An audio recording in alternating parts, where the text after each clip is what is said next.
Hello. How's everyone's weekend going? I have been sort of MIA when it comes to lives over the past few days because I've been trying to get some other stuff taken care of. And we might go live tonight and do chapter 8 in the book.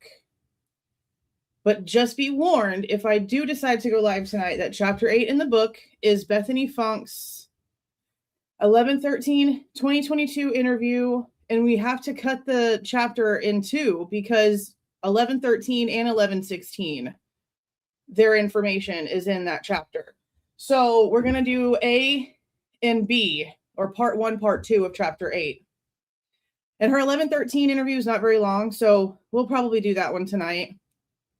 As for tomorrow, the holiday, and it also being the day that we normally do our members only Monday, I was going to push it back into Tuesday because of the holiday, but I don't really think that it's a holiday where people like travel.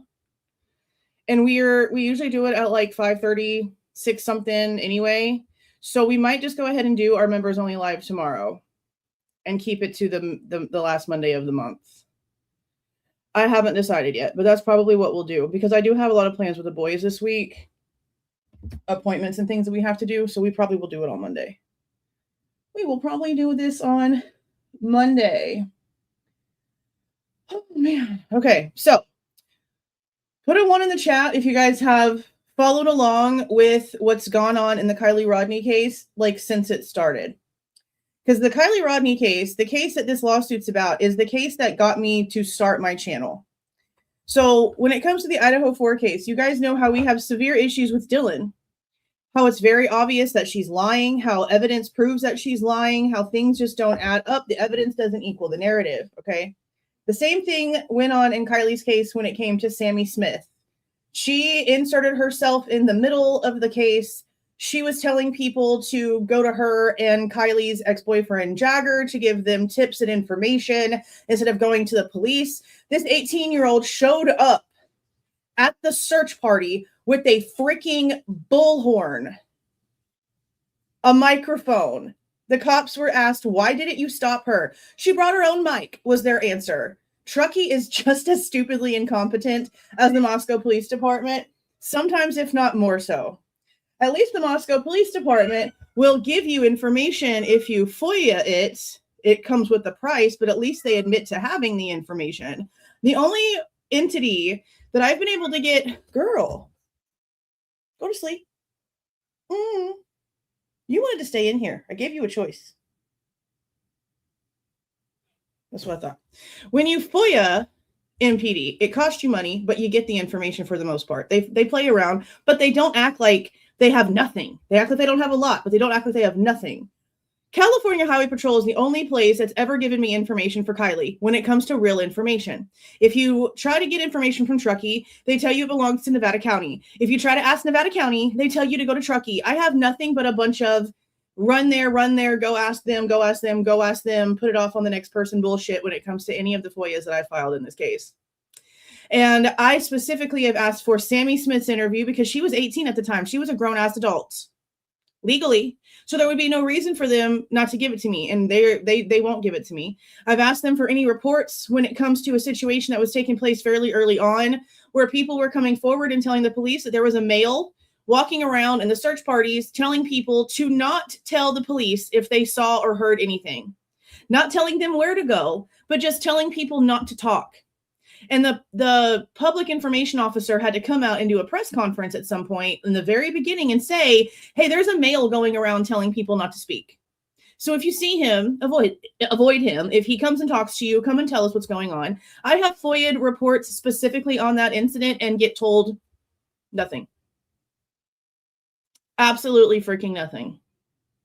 And I don't really quite understand. I don't really quite understand how that's the situation in this case. Now, the reason why the thing with Ryan Upchurch always pissed me off was because it became really apparent really early on that he was just doing this to get attention on himself, that he really didn't give two shits about this situation.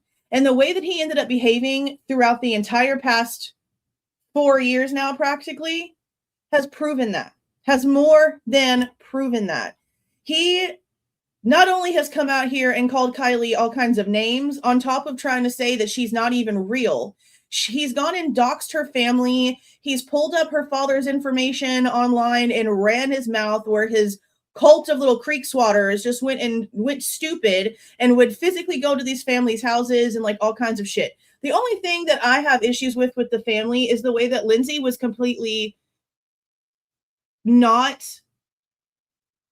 doing the right thing. Like, and again, I'm not a perfect parent, but my 16-year-old would not be at a freaking camp party in the middle of the night. Well, I know damn well, because it's tradition, that there's a bunch of drugs and alcohol. I don't care that she has gotten on an accelerated path and is graduating early and is this smart person who has all these talents. That'd be even more reason not to allow it in the middle of the freaking night.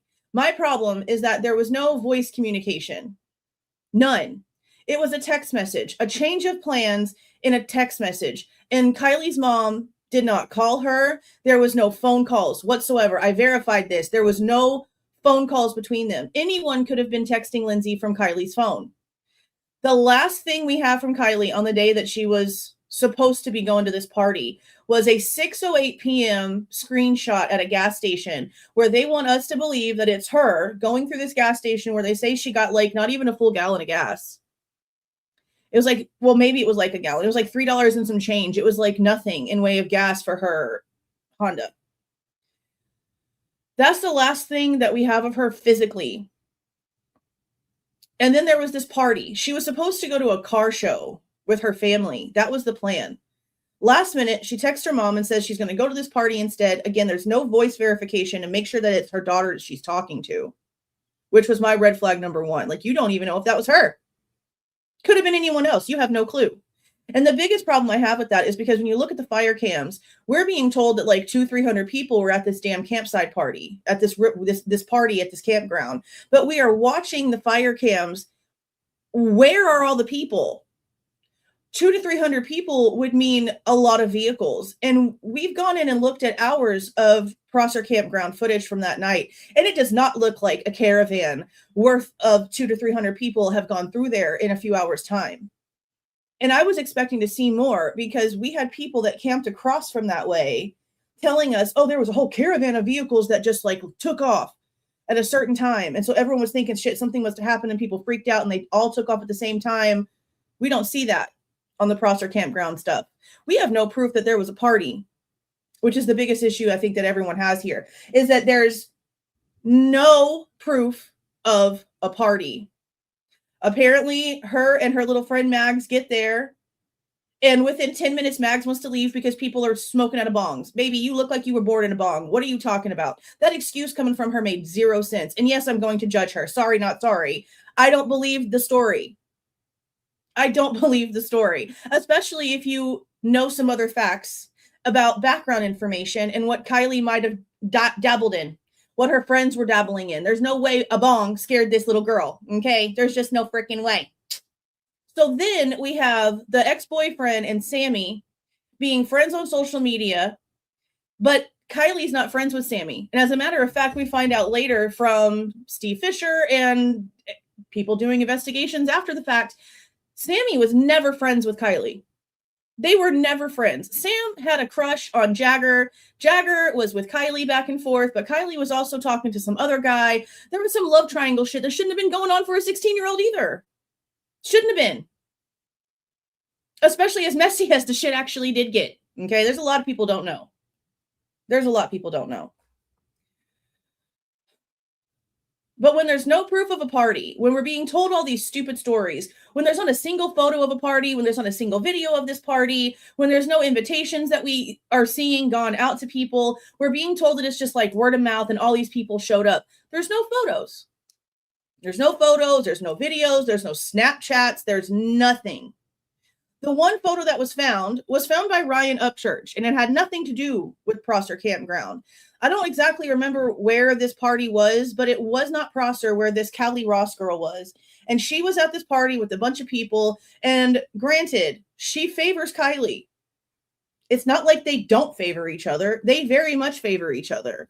But you can obviously tell they're not the same person, okay? On top of that, Kiely was like 18, or Callie. there's so many K names in this entire like YouTube world of ours. It's like hard to freaking put them all together. Kiely Ross was 18 at the time, as far as I'm understanding, a high school senior. So I'm assuming she was 18. She was in a car with some other friends, and she looked like a propped up dead body. The faces she was making in the photo was very strange, but it was just because it was a bad shot. Like she was like, her eyes were half closed. It was just not a good photo. But people like Ryan Upchurch took that and went stupid trying to say that it was actually Kiely and that she was already dead in the photo or some dumb shit like that. He went off the rails. Ma'am, I'm about to put you out there with your friends. You done? Probably not. So then he tried to say that Kiely Ross was Kiely and that Kiely Ross's dad was actually Kylie's grandfather and that the GoFundMe was all bullshit because Kiely Rodni wasn't a real person and this whole thing was a scam just to get money, blah, blah, blah, whatever. But then he was like adamant that people go and find this little girl. I will pay, blah, blah, blah, find this little girl. I'll give you a Hellcat, find this little girl. The little girl that you say is fake? Like his freaking dissociative personality disorder and his split personalities, whatever you want to call it, were definitely freaking shining during this entire thing. And it didn't matter what people said to him. It didn't matter what evidence was brought before him. He didn't shut the hell up. And it wasn't helping because you can't sit there and say that something needs to be done because justice wasn't served and justice needs to be had because something obviously happened here. But they say she's not real. You can't do that. You sound stupid. You sound like you literally have a multiple personality disorder and they're arguing with each other and they don't know which one is right. So they just keep taking turns. That's what that sounds like. There's two completely different theories here. She either deserves justice and somebody's lying or she's not real. Which is it, Ryan? Oh, you found out real hard exactly which one it was, didn't you? Ryan Upchurch has been a problem for pretty much his entire adult life. I don't know how he was as a child, but everything that I have against my freaking will, for the most part, learned about this man is that he's just a child. He's an ignorant, immature, selfish, asshole, manipulative, narcissistic child. Okay? Last I heard, his girlfriend, his baby mama, had to flee the house as he left to go to town just so she can get away from him. And now there's all kind of custody stuff happening. I wouldn't want my kid around him either. He looks like he's constantly spazzing out. His family can't be trusted. His parents did all kind of crazy shit with his houses. He has put himself in a position where he needs Britney Spears level help. Okay. But no one around him, just like her, can be trusted to actually do what's right for Ryan to get his head out of his ass. And unless somebody actually steps in and does something, he's going to end up homeless on the streets. Let's be serious. He can talk all the shit he wants to about not having record deals and doing stuff on his own. He is already, like, he's burning every freaking bridge that he's got, literally everywhere. Nobody wants to deal with him. He's a laughing stock, like, all over the internet. Because he can't be taken seriously. Every day, there's a new bit of drama, either with his ex-girlfriend, Nicole, coming in and this whole jelly roll bullshit, the stuff with his parents, the stuff with his baby mama, the stuff with Chase Matthews. It's constant with this dude. He never shuts the frick up. Like, is he even an artist anymore? Or is he just a drama creator? Because I feel like that's where he's gone. I mean, seriously. It's ridiculous. So I knew when it came to this, he wasn't going to stop. He was going to keep on going. And the deposition that he put out in January that he got in trouble for and had to take down, we are going to take time to watch that entire 4 hours. Not today, but we will. And in the pieces that I saw, he's not taking even the whole fact that this is in court seriously. I bet you he will now. And I don't care if there might be an appeal or not. He's not going to win the appeal. He's not going to win the appeal. The jury not only heard everything, saw everything, and watched his own bullshit ass behavior, but they also went through his financial records. That shit was submitted to the court. It might look like a lot of money, but let's not pretend that Ryan hasn't been doing this for a super long time. He might not have $18 million in cash, but I promise you he's got it in assets. Let's be serious. I don't believe, and this is just maybe me being naive, that they're going to put a financial amount on there that he can't afford. Because you also have to remember the Rodnis didn't go into this putting like a dollar amount. Her father and her grandfather did not put a dollar amount on this lawsuit. The jury decided what this was worth. the jury, a jury of Ryan Upchurch's peers, found him guilty of being a loser. And this is how much you being a loser is worth. Now, he needs to learn that there's a difference between taking facts and having an opinion based on facts and pulling shit out of your ass for entertainment. And I am so glad that the truth about everything came together in these exhibits. Now, as far as I know, let me check Pacer real quick. The exhibits that we're going to go over today are not on Pacer. At least they weren't the last time I checked. Let me look one more time. Down the Rabbit Hole News was given these exhibits by the attorney for Kiely's father and grandfather that did this lawsuit. Yeah, they're not on here yet. They're supposed to be, all of the exhibits are supposed to be public. I don't know if they're going to come out on Pacer or if there's another way that you're going to be able to get them.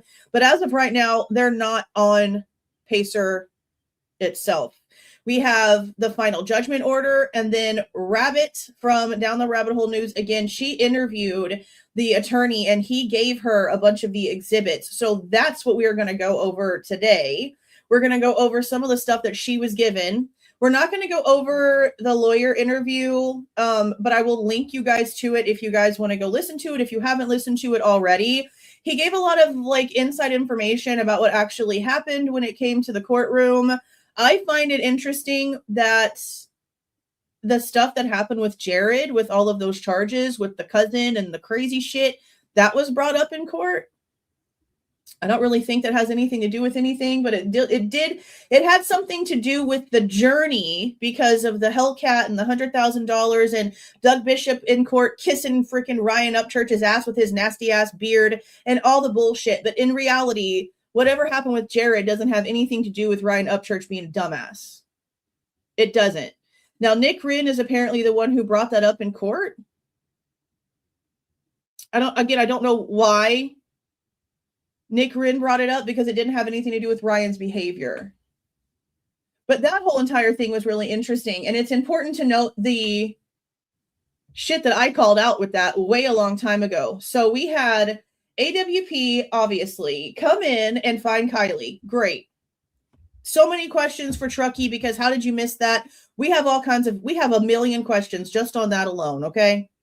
Then we had their whole ploy of play, where they came in and, oh, look, we're at this Best Buy, and this person with this information just saw us and came in, and here comes AAA guy and his bullshit. And nothing ever came from any of that. There's no records of anything. None of what he said adds up, except his story almost sounds like he might have been talking about Mags and Jagger, if anything, because it doesn't really sound like Kiely. The vehicle is apparently Kiely, but when he went back to try to get verification on anything, he's being told that there's none. Well, probably because there wasn't. I just don't trust anything. People always want their 15 minutes of fame, and they don't give a shit if it's on false information or not. They're just going to go do it. So if you are a fanboy of AWP and you see them in your little bitty small town, then yeah, you're going to pull over and you're going to try to act like you're something that you're not. I don't believe AAA dude. He's never come out with anything, literally at all. Nothing worth a shit. That can change. But as of now, and all these years later, no, you're not being honest about something. Or you're just hella mistaken, and for some reason you're trying to double down. I don't know. But his story didn't freaking add up. I was more concerned about the situation that took place with Sammy Smith at the campground with Kiely, and the inconsistencies and the fact that she basically just didn't give a shit, and I feel like lied about the timeline for what she saw when she left and everything else. Now, we know that she was apparently, Sammy Smith was driving on a highway leaving Prosser Campground when the phone call between her and Kiely apparently happened. She claims Kiely was too drunk for her to trust to drive her home. Sammy, the 18-year-old, said the 16-year-old was too drunk to drive her home.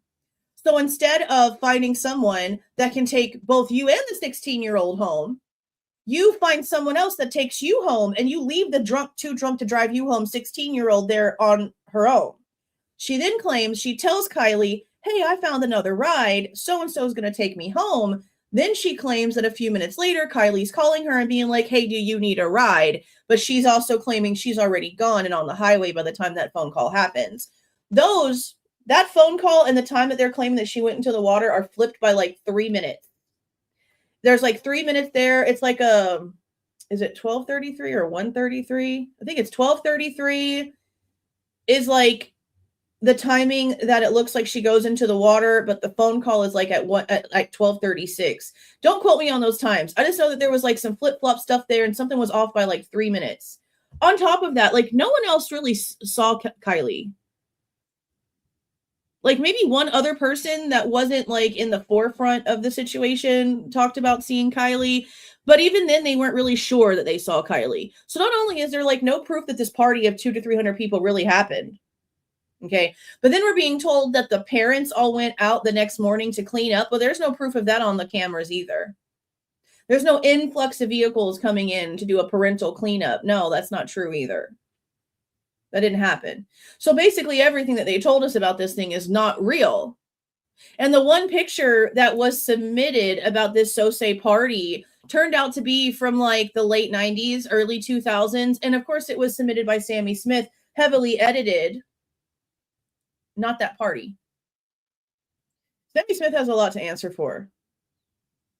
And her parents got her out of that state as fast as possible. Montana, I think, is where they sent her. They went off to Montana, is I think the way that I remember that. So not only were her parents attorneys and they got her out of Dodge hella quick, but there's rumors that can't be substantiated, rumors that can't be proven. But there's been rumors since day one that Sammy showed up home wet that night. And I'd like to know the facts about that. I'm just saying. I do not believe that Kiely Rodni was breathing when her vehicle went into the water. That vehicle went so slow. You can see it in the fire cam. It's maybe going 10 miles an hour, if that. Like, it's going so freaking slow. I think somebody even calculated it with a program. Then the car bobs, and it just bobs, and it bobs so slow. And then when you know that the window was open, when you know how athletic she was, when you know how tiny she was, there's no way that even in some sort of mistake, she couldn't have gotten out of that vehicle. Even if she would have been drinking, she would have been like in survival mode and been kicking and trying to get out. And there's just no way. I feel like there's a definite possibility that if she was alive when that damn car went into the water, that she could have gotten out before the water took over the vehicle, just based off of how slow the damn thing went in.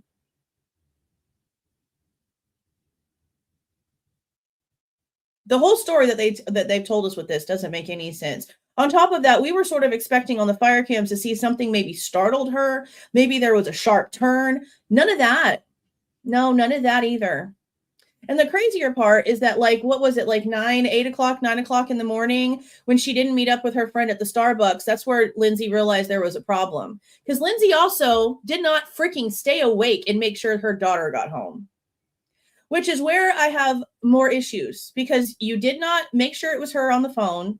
Hours later, she's breaking the curfew, but she's texting you and telling you, that she's going to be home a little bit later. You tell her it's okay, and you don't stay awake and make sure that she gets home. So Lindsay lets her 16-year-old go out to this party where she knows that there's drugs and she knows that there's alcohol and whatever the frick else is going on, tells her it's okay to stay later, and then she goes to bed.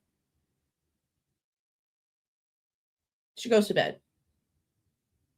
Wakes up the next morning, hours and hours and hours later, and her daughter is not home, and now she wants to go into panic mode. I wouldn't be able to have gone to bed, and that's just me. 16 years old, you know where she's at. You know now she's pushing back because obviously she's too drunk to drive. That's what we're supposed to believe. The levels in her autopsy say differently. They're basically the exact same levels that would be in your body at that time frame with decomposing. There's nothing special about her alcohol levels at all.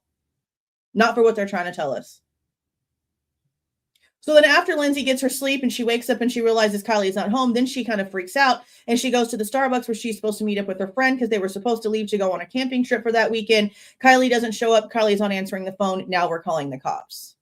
In that time frame, it's only been maybe 9 hours since the car went into the water. And there's no markings on the sand to let anyone know that a vehicle went into the water. We watched the scuba divers literally swim on top of where Kiely's freaking car was pulled out of the water, and none of them saw her. That's crazy to me. And I understand that the water levels were a little different when AWP got there, but let's be serious. She was literally right underneath them. Why was there no tire tracks leading into the water? Who covered those up in a short amount of time? There's a lot of questions. And I don't think that we're being told the truth. I think that there's justice that needs to be served here in one way or another. Either somebody slipped her something and she OD'd and they put her in there to cover it up, or something worse happened. But she was not breathing when she went into that water, and no one's ever going to convince me otherwise. Sorry. Okay. Let's go ahead and start looking at all of this.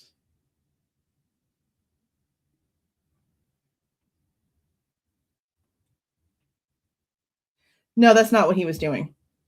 He was agreeing that things were sketchy until he was acting like an idiot. Stop blaming Ryan. So you're a dumbass. You're an idiot? Good to know. We don't entertain clowns here, so you know. So if you're going to continue to take up for Ryan, who called Kiely a fake AI bitch, kick rocks, because no one wants you here. And if you continue, I'll block you. Because we don't entertain stupidity, and we definitely are not going to sit here and take up for Ryan fucking Upchurch. I be damned. Yeah, see, and that part right there is so freaking sketchy. That part right there. AWP was specifically told by Truckee that they had already completed the entire grid of that area, so there's no point. So they did go to another location first because they were told not to bother. Then the second they go to the location where she actually went missing, so shout out to us. Look what they find. Within, what was it, like 15, 20 minutes? 15, 20 minutes of getting there. I swear it was that fast. Nick Wren knew there was an issue.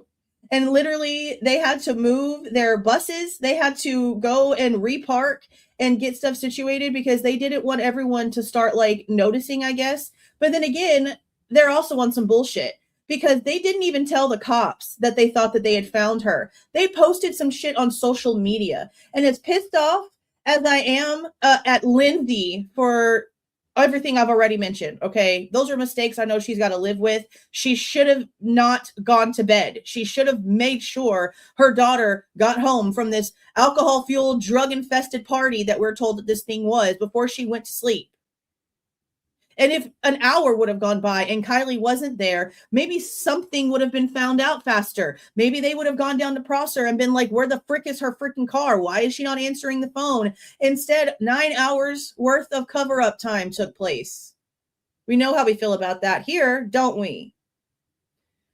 There's no reason for there not to have been tire marks that led into that water. That's bullshit. He was not being sarcastic. That's why we're going to go through these exhibits, because there's obvious some things that you did not see. Obviously. And again, he was also not right, period. He is the whole reason why this is more than deserved, besides what he did to the family, is the fact that he brought in a whole completely another innocent person and her family into this and gives no fucks. None. This high school senior, Kiely, was drug into this. Her family was drug into this. Everyone was stalking her pages and threatening her online and all kinds of bullshit. And Ryan doesn't care that he put another family in danger for clicks, views, and attention and freaking concert tickets. He doesn't give a shit. I don't understand dumbass people. I really don't. I don't understand. I could never be like around real people like all the time because I would lose my shit. I'd be postal every day. My God. Okay. So Rabbit started off with some information that was sent to her from, well, all of the exhibits were sent to her from the family attorney. What she starts off with here is a message that was sent to Ryan from the Placer County Sheriff. Now, this is where they are like, you have some wrong information and you need to correct your stuff because it's not true. And Ryan doesn't give a shit and just does what he wants to do. Now, first off, they get like they give him like a nice little warning, which I didn't agree with this part because yeah, we're going to speculate somebody's lying here. And most of you guys that were here know that I was totally like on Ryan's side up until I couldn't be on Ryan's side anymore. The entire situation that came out with the two Rodneys, and then right after that is where I was done with him. So the Rodney situation happened, and some of y'all remember that too. I came out with a video trying to explain this whole Rodney situation to people because it was very misconstrued. It was all over the place, and it was causing all kinds of crazy shit to happen. So there was a black Rodney and a white Rodney. Sorry, not sorry. That's how they're going to be freaking talked about here because that's how we make it make sense to make them different. The black Rodney called into Ickadmill and was trying to say that his cousins were there and they saw Kiely and she was drinking and there was drugs, but they're like, they're freaking like in their late 20s, early 30s, like creepazoid. Why are you doing at a freaking kid party? This is an issue. A couple days later, this white Rodney guy shows up and he's telling Ryan all kinds of stuff about the party and drugs and alcohol and blah, blah, blah. And we're like, okay, but who's who? Because we've got the black Rodney going with his face over on Ickadmill like multiple times and giving this bullshit story. Then we have this white Rodney over here, and he's, or is it Ronnie? Was it Ronnie or Rodney? Either way, they had the same name. And the white guy was sitting on this couch in this video and like telling Ryan all these things. So that had to try to be figured out. And I don't know if Ryan brought in the white Rodney to try to counteract the black Rodney. There was all kinds of weird shit instantly off the bat the second that Ryan stepped into this damn case. So then there was this video that he did where he was going on Google Maps and acting like a complete crack addict, in my opinion, based on his eyeballs and the way that he was behaving. And I was able to take that entire video and debunk literally everything using the exact same Google Maps that he was using. And I just knew then that this was not with good intent. I knew then what he was doing, and I tried to make it very well known what my opinion was on this. And of course, just like now, I get backlash because, oh my God, he's Ryan Upchurch. I don't give a shit who he is. Am I supposed to care that he can sing very mediocrely and not very well whatsoever, but people like him because of his attitude? I don't care who he is. I talk shit no matter how famous you are. I don't care. To me, you're a loser. You did well for yourself, and then you ruined it for yourself. I don't care who you are, sir. You're wrong. So I came out and I debunked the entire video, and people still didn't want to listen. And then he started off going on to Zav Girl's panel and all these other channels, trying to act like he wanted to be into the true crime community while also sitting there in his own channel talking shit about everyone in the true crime community, calling us all kinds of names, getting pissed because we're questioning the stuff that he's saying because we weren't following along with his narrative. Suddenly we're the problem and we're being talked shit to the same way the Consalvases do, the same way that the Chapins do. They run their mouths about people here on the internet, but that we're the ones who are keeping their stories alive. We're the whole reason why they even have what they're able to do today, because we're here talking about the shit. Same thing with Idiot over here. Okay? More people talk about his drama than they do his music. I wonder how that makes him feel. It was Ronnie? Okay. Yeah, there was a white Ronnie and a black Ronnie, and there was competing stories about who was there and what was being sold and what was the issue, and it was just so stupid. And that's where him and Ickadmill's fight started. That's why I said I don't know if Ryan brought in the white Ronnie to like counteract the black Ronnie, because Ryan does that. He orchestrates his own drama. He does this. He pays people to do this shit. He has for years. So we can't trust any of the information that was coming out from anybody on the outside sources, because we know what Ryan does. And he's not stopped. He's just kept on going, kept on going. Okay. Oh, wait, I hear my kid. 1 second.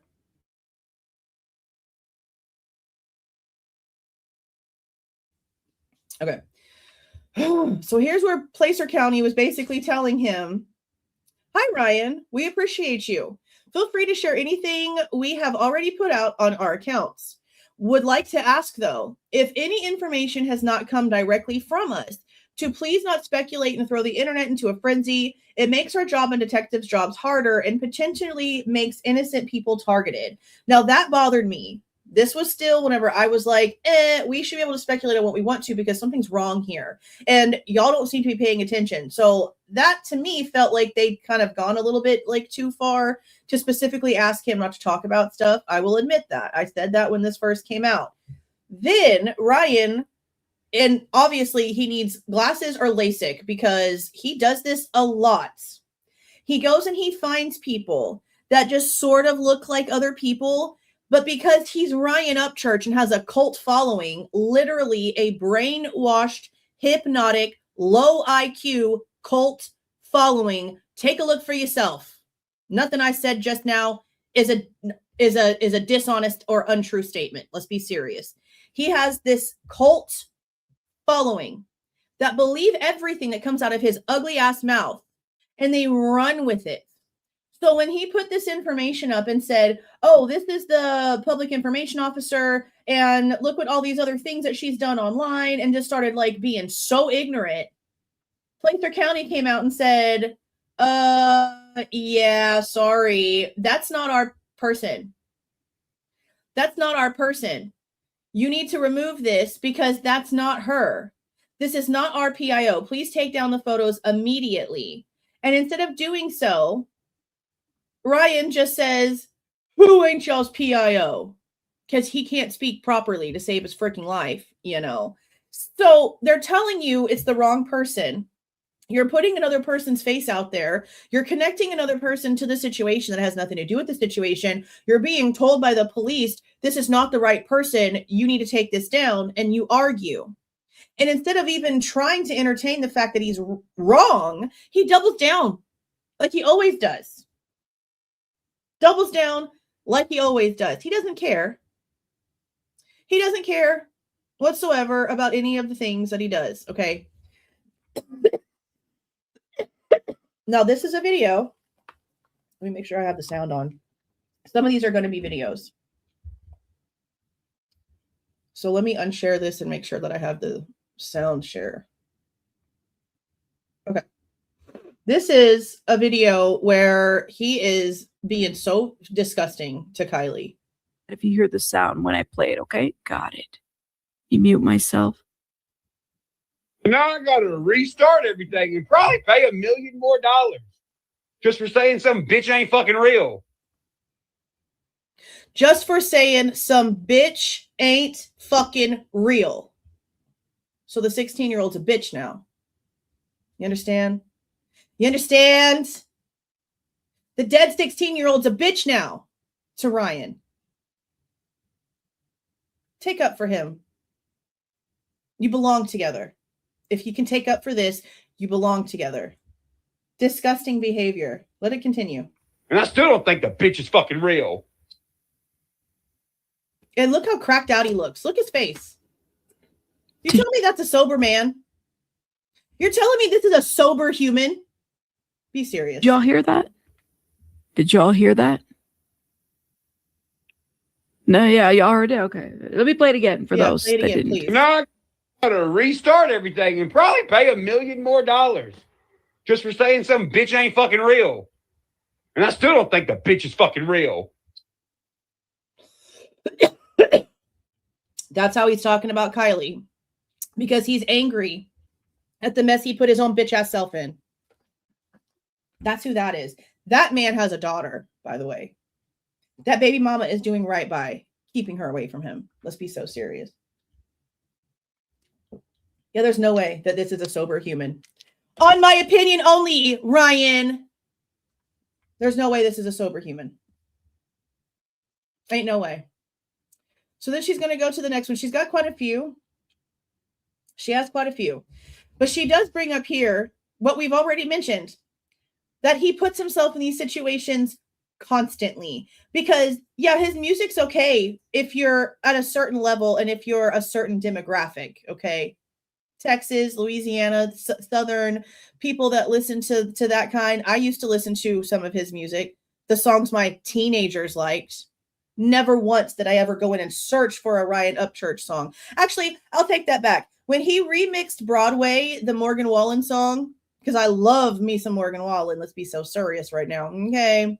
When he remixed the Morgan Wallen song Broadway, I purposely went out and searched up that song because the beat was a lot better to me for the lyrics for that song. I actually preferred Ryan Upchurch's version of that, but that's the only song. And even then, I was like, I really can't even enjoy this song at all. I haven't listened to it in years because I just hear his bullshit the whole time. I am not someone who can really separate art from artist.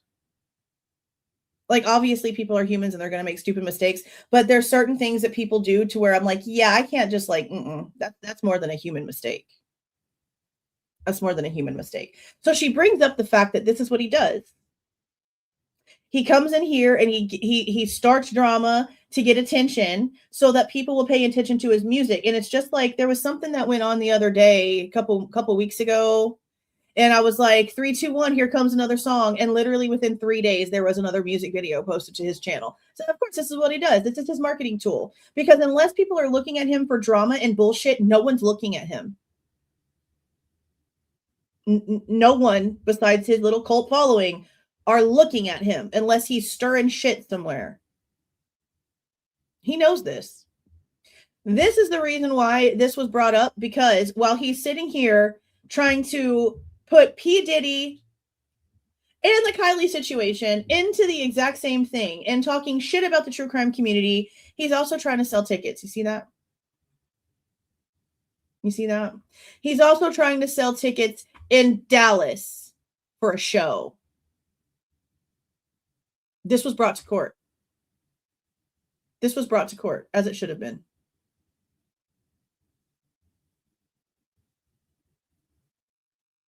Again, Kiely Rodni has not been found, no proof of her existence. Still, you realize that he was handed a certified birth certificate in the courtroom and he still said it didn't matter. He tried to say that there was something wrong with it because he knows all the things. He instantly is he can just tell, and we should just believe him. The second, within a millisecond of looking at the certified copy of the birth certificate, he had a problem. The problem is that you've been wrong the whole time and you don't want to admit it. That's crazy as hell. Crazy as hell. But look, he did it again. He put the fact that he has tickets to sell. And not every video does that. He puts that there. Somebody else puts that there. That's not an automatic thing. Okay, so here's another exhibit that they showed in court. I don't even have to blink before something downloads, which I'm like, I don't know about that, but you know, whatever. Oh, yeah, okay. Internet. I need to The get TikTok. Internet. This shit is so slow. Let me mute myself. Now I know what some people are wanting. Oh, and if y'all don't follow Rabbit, you really should follow Rabbit because she's a lot like me when it comes to opinions, but she's a lot nicer. She's like a softer version of me. They're wanting to say, See, you were wrong. It definitely wasn't Herpy Bump Lady, Ronnie Jones, and Ick Mel. Nope. It's actually more of them now. It's even more them now. The father. And there was a lawsuit between him and Ick and Mel too. And Ryan settled. So We go, the further it leads directly to them. Do you want to know why? Well, you got Ickmel covering for Ronnie Jones. You got Herpy Bump Lady covering for Ronnie Jones. And Herpy Bump Lady is definitely more guilty now. So I'm on this podcast with her. I knew she was full of shit, so I called her out. now he's talking about Xaname. Now, in the very beginning, stuff with Xaname was kind of crazy. It was kind of crazy. Especially when you find out that she's like, I think she used to work for NASA, something like that. I know for sure she was in the military. And just like the random stuff, everything was really odd at first. But then the more that stuff started coming out and the more she started talking, I'm like, okay, she's just kind of like taking up for herself at this point because Ryan's a crazy person. And it seems like she was just like at the freaking campground. Like, people are allowed to vacation. A lot of times people go on vacations and go to places that they've never been before and some crazy shit pops off and it's just happenstance they happen to be there. And to me, that's what it's like for Xaname. She did not have any involvement in taking this kid or killing this kid or anything else. She's somebody who happened to have been in the area. She even put her like canoe out in the water and like went to try to like look around and see what she could find, like a lot of people were doing. But for some reason, this person is the one that got like honed in on by Upchurch. Like he took it personal with her. Her ass got pissed because she's guilty. You're wrong. Exactly. See, Anime. look, that's not somebody who wants to find a little girl, bro. That's somebody right there who knows where the little girl is. Tell me I'm wrong. Here's the link to this video that we're watching on Rabbit's channel so that you guys can go over there and sub to her. You are wrong. You are 100% Why wrong. are you so defensive? I do not Why are know. you so defensive? I do not know where the little girl is. Why are you so defensive? Not to mention, when she was going live the other day, all these fake YouTube profiles were like, you need to get a window breaker. You need to get a window breaker. Hey, Xanime, get a window breaker. And I'm like, why are they all telling her to get a window breaker? Well, she did go out there with a kayak. She was looking up scuba gear stuff.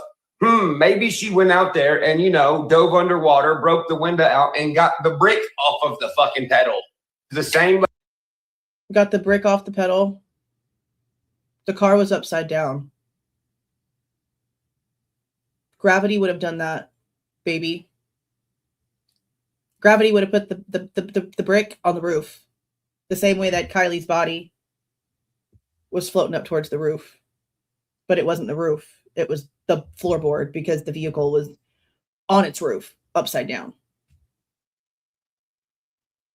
See how stupid he sounds? See how ignorant he sounds? She went there to break into the vehicle to remove the brick from the pedal when the vehicle is upside down. Unless somebody took time to sit there and tie that damn thing down to the pedal, that's not going to work. And we also know that that's just not the case. They have all of that information from her car. You see how ridiculous he is? He's trying to just make up the most ridiculous scenarios out of his ass, which is the opposite of what you're supposed to be doing in this community. You're supposed to be taking facts and having questions based off of the evidence, not some bullshit that you came up in a fever dream. He's literally like off of his rocker. Lady putting out false information. Oh, and she testified. I don't know if we're ever going to get the testimony. That's what I really would like. I would like all of their testimony because Kiely Ross testified, Bishop's bitch ass testified. And I say that because he's the only one that testified for Upchurch. And the only reason why he testified for Upchurch is because Upchurch gave him a freaking Hellcat. Doug Bishop is a beta little baby. Nick Wren did the right thing. He testified for the right side of things. I always knew that big old beard was compensating for something. Apparently, it's manhood. Information about the case. This is the same lady protecting Ronnie Jones. This is the same lady that knows Ickmel. Ickmel was protecting Ronnie Jones. Ickmel was protecting Xanime. Now that we know she links back to dark web videos involving fucking children, if you look at both of their names in plain sight, if you decode his name, it says sell me kid. If you decode her name, it says X. That was another thing. Oh my God. Look his face. Oh, I paused it on the perfect. This right here is the definition of Ryan Upchurch. This, I'm going to take this screenshot. I'm taking this screenshot. This is the definition of how fucking ridiculous this guy is. My God. My God.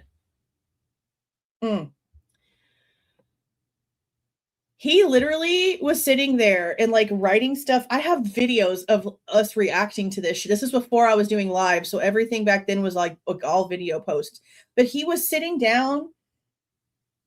No, but he's also, but he's like sitting there and taking pieces and like moving them around and trying to play like Sudoku with these freaking letters and these words. He did this huge one with this piece of paper and he wrote all this bullshit down and then there's like arrows and he's like dragging letters everywhere. And I'm like, get off the drugs, bro.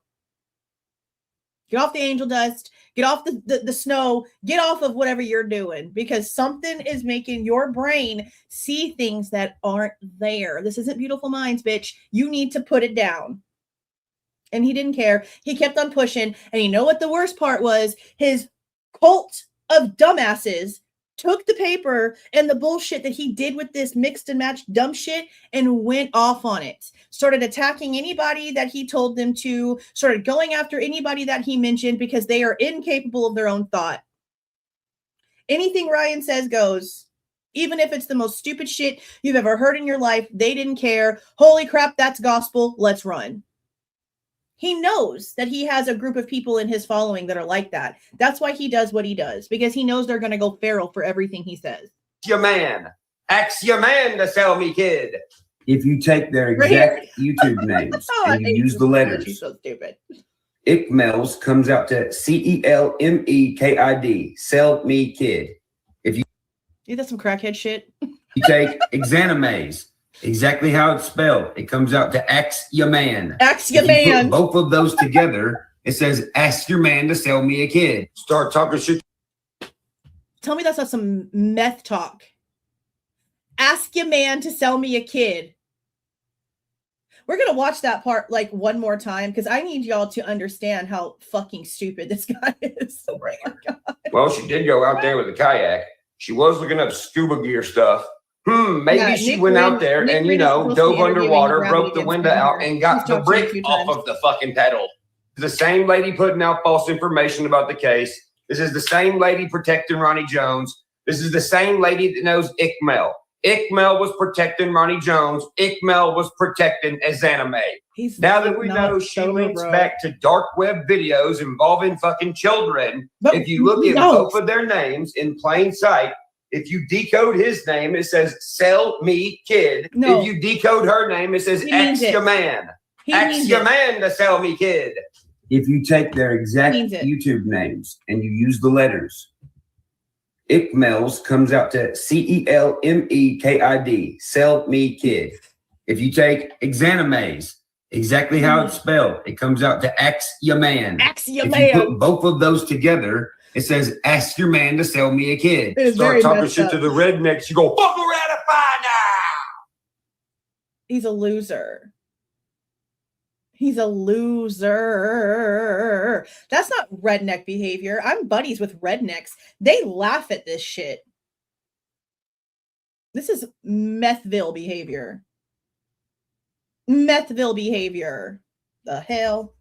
Just seeing shit that ain't there, acting like a crackhead. That's crazy as hell. Okay, so this was something that was put up on a fan channel. Let's see how she introduces this one. I don't know what this is for. Here it is. Let's see. Does it play the whole thing? Let me make sure. Let's see. Oh, no, that's not what I want. Axiom man. That's not what I want. It's too much, bro. Right? Like you've got a $1 million business behind your music and you're Babe, doing this shit. Becky is back home. Yeah. Is that baby mama? Now it's time to go on some adventures, cuz. Ain't that right, baby? Did he say that was Beth? If that's Beth, I think that's baby mama. Yo, Creek Squad, check this shit out, bro. So guess what? Guess what? Okay, right here. Before he starts, I'm going to run my mouth about this real quick because I came out talking all the shit about this, okay? This whole thing came out with AWP coming in and there being $100,000 reward put out by idiot over here to find her. They come in, they go in there, they find her. They don't get the reward from the town. They get the reward from Ryan Upchurch. Something ended up happening to where, and we found this out like months and months later. Ryan did not give the $100,000 to AWP in AWP's organization's, what is it called, 401c account. He gave the $100,000 to AWP through Jared Lysick's personal account. That was his damn first mistake. Mistake number two is that on top of giving $100,000 to Jared, he gave the Hellcat, worth almost the exact same amount, if not more, I guess, to Doug Bishop at the same time. That's $200,000 to AWP for finding a girl that he doesn't think is real. Do you see how crackhead this sounds? You're out here demanding us believe that she's not real, that she's not a real missing girl, that she's not a real dead girl, that the family's fake, that she doesn't exist, but you're giving them $200,000 worth of finding fees. You stupid crackhead. Do you not understand how dumb you sound? Okay. Then when everything with Jared popped off, he was like, oh, I want my money back. I'm going to get my money back from Jared. I want my $100,000 back. You can't do that. You freaking moron. Plus, you gave it to him through his personal account, literally weeks before all the charges in Utah popped off. Ryan Upchurch funded Jared Lysick's attorney fees. Bet. Bet. Okay. Then what got even sketchier is right in between him giving AWP all of this freaking money and giving Doug the Hellcat and all this other shit with Jared going off. They approach him to write their theme song. And as soon as this happens, all the questions that he actually did have for AWP, because he paid them, but then he still came out here asking all kinds of questions and started acting like AWP wasn't being honest about stuff either. After they approached him to write their theme song, he shut up. He disappeared. He didn't talk about Kiely. He didn't talk about AWP. Months and months and months and months went by, and he didn't say a peep.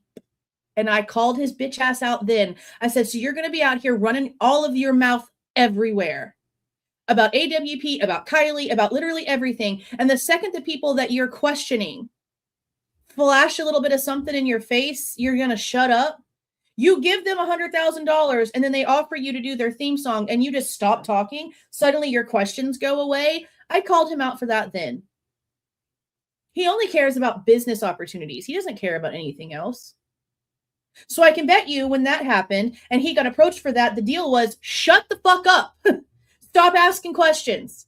Stop acting like we're not being honest because we can't say anything else.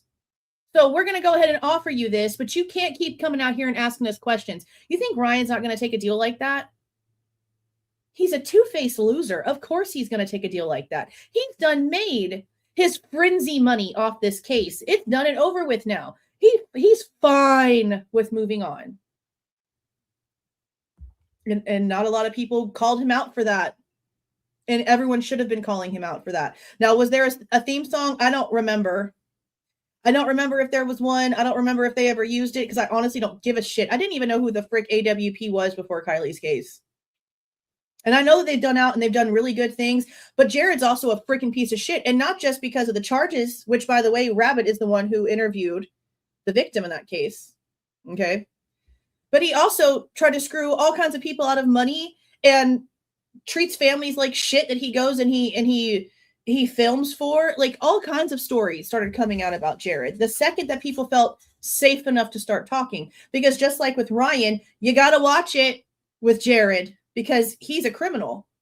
He was not only a criminal back when he was 16, 17 years old, but as a grown-ass adult, he got involved in stock fraud and all kinds of crazy shit right along with his sister and a buddy of his. See, when the stuff happened between him and his little cousin, when he was like 16, 17 years old, instead of the family doing what they needed to do, they shipped his ass off to like Mexico or some shit for a while. He was out of the country for a little bit. Then he comes back and just it's programmed as normal, just back to normal. Do what you got to do. All kinds of nasty in this whole damn thing. All kinds of nasty in this whole damn thing. All right, now this I stopped here because he's going to mention the AWP theme song here. So look, first off, you're gonna have to excuse me because I'm super hyped about this. This is freaking the highlight of my day. So Nick from AWP hit me up today, and dude, AWP is giving me the opportunity to make their theme song, dude, and I'm so freaking hyped about it. I was like, what do I want to? Yeah, dude, what genre you want? I got you. Yeah, I'm so hyped. I think they're lying. I think that they were in on all the stuff about Kiely Rodni, but I'm so hyped. You see him? Two-faced.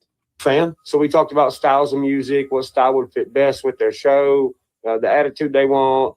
I got a few different references on, what bands or what styles to mix together to kind of make whatever it is they want. I'm not saying I'm going to be the theme song. I'm saying they're giving me an opportunity to be the theme song, which I'm very grateful for. So I can't wait.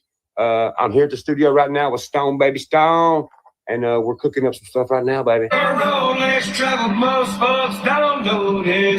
Home dude cannot sing. I mean, he's almost on the level of tone deaf. Be serious. Be the theme song. I'm saying they're giving me an opportunity to be the theme song, which I'm very grateful for. So I can't wait. I'm here at the studio right now with Stone Baby Stone. And we're cooking up some stuff right now, baby. Are they still playing that thing? Yeah, I don't even know like what happened with that. I have no idea. As far as I know, like nothing on their shows ever changed, because also right after that, it all kind of like broke apart. Like, I don't know if Adventures with Purpose is still posting as Adventures with Purpose, because Sam the Adventure Man that you guys just mentioned, there was a whole thing with him. His son too, there was issues with his son because Jared was like, basically, was Sam the Adventure Man the one? Yes, Doug is sketchy as shit too. Doug is sketchy as shit. Doug is a little brown nose and ass kisser. Bishop. I talked shit to him on his Facebook post that he put a video out saying how he testified at court. Yeah, I said, of course you're going to kiss his ass because he gave you a car. You know damn well this has nothing to do with free speech. You know exactly what he did here. You're showing your true colors. That beard is literally compensation for the fact he's not a man. Let's be serious. He should have done the right thing. He's the only person that was on Ryan's side. What did he promise you, Bishop? A second Hellcat? Some more money? I know it had to be something. Let's be so serious. Let's be so serious.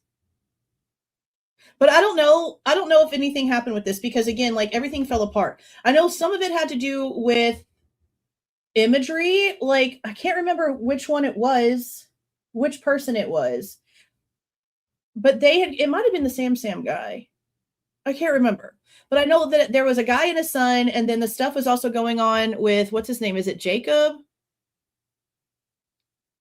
It's a J name. Younger guy, dark hair. He was the cameraman. He's come out and talked a lot because Jared has tried to like sue him and take intellectual money from him. So I think it was more like intellectual property when it came to one of them too, because a lot of the designs were being created by somebody else on the team and all the stuff is getting sold everywhere, but they weren't getting like a commission or anything like that. And they couldn't barely eat. Jared wasn't really paying people. He wasn't helping them like per diem. He wasn't helping them with gas and food. Like you were basically like, if you came to volunteer, you literally were like on your own volunteering, even though Jared had all this money. So these people, this person specifically was making all of their t-shirt content, all of their like stickers, their bumper stickers, their anything that they were making where it was like a merch shop type deal. And Jared like refused to give the guy any sort of commission or anything. So he was like, I'm going to just take my shit then. Like, you're not going to use my designs. I can't freaking eat. You're making all this freaking money off of my merchandise, and I can barely even buy lunch. No, we're not doing this anymore. Jared would not even budge a little to help this guy out. And he'd been somebody that's been on the team with Jared for years. And Jared showed his true colors. He's always been a loser. I don't know why people don't dig into people more. There's no way that he would have been able to get the team together or get as famous as he did if people would have known about everything in his past beforehand. And again, not just the stuff that happened with the cousin, but as an adult, he was heavy into stock fraud. He lost people all kinds of money. And one of his sisters was in on it with him, sitting there helping him on the computer. She admitted that. There's all kinds of stuff this guy's done that's illegal. The way that people are just able to mask, it's really freaking Upchurch, Creek Squad, yada, yada, yada, blah, blah, blah. Fan, ass licking. Here we go. Making this video simply to appreciate my old lady because she cooks for me like every day. Like every day. And she still left your ass because you're crazy. Y'all realize that like he had issues with his daughter the second she was born. The hospital was trying to like come in because he's on drugs. Okay. Hospitals don't come in and start questioning families if there's not a reason to. And instantly, as that baby was coming fresh out, there was problems. It was all over the internet, talking about it all over the internet. And then a couple months later, now there's issues with custody court with him and his baby mama. And then she's leaving in the middle of the freaking day because he finally leaves the house and goes to town. Josh can too. That's the one. She freaking leaves because he finally gets up and leaves and goes into town for like, it was like around lunchtime of the day that this happened. And he leaves and goes to town for something and comes back and she's gone. She's taken the kid and she's left. I would have done it the same thing. I wouldn't want my child around this person. Definitely don't want my child around this person unsupervised. You're crazy. There's no telling what kind of dumb shit you'll end up trying to do. Like for real, like there's a line between being conspiratorial to the point to where like you're questioning things and you don't believe what people are telling you and you shouldn't.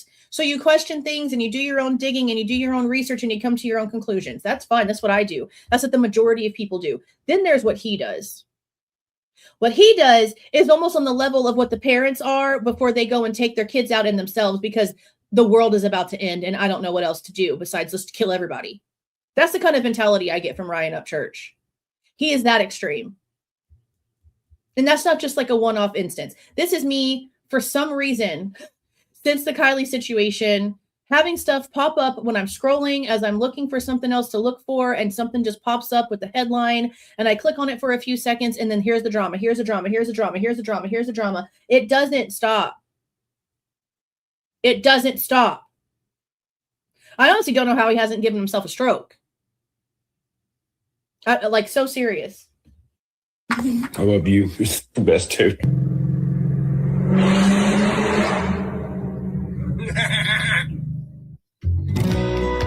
No, Lord have mercy. I don't know why that's even in the stuff. Okay, let's see. Hold up, y'all. Hold up, y'all. Wrong. They fucking make fucking cock. Hold up, y'all. Wrong clip. Let me see. Is it this one? There we go. That's the one. Here it is. Now I'm down here getting sued by some fucking cocksuckers from California because I said some fucking AI person they fucking made on the internet ain't real. Talking about Kylie's dad, Kylie's grandfather, and Kiely. Mad because your own bullshit's coming back at you. And it's everyone else's fault but yours. Did y'all hear that one? Let me know. Put a one in the chat if you heard that one. She always plays it again. Here's this one. Hold up. Now I'm down here getting sued by some fucking cocksuckers from California because I said some fucking AI person they fucking made on the internet ain't real.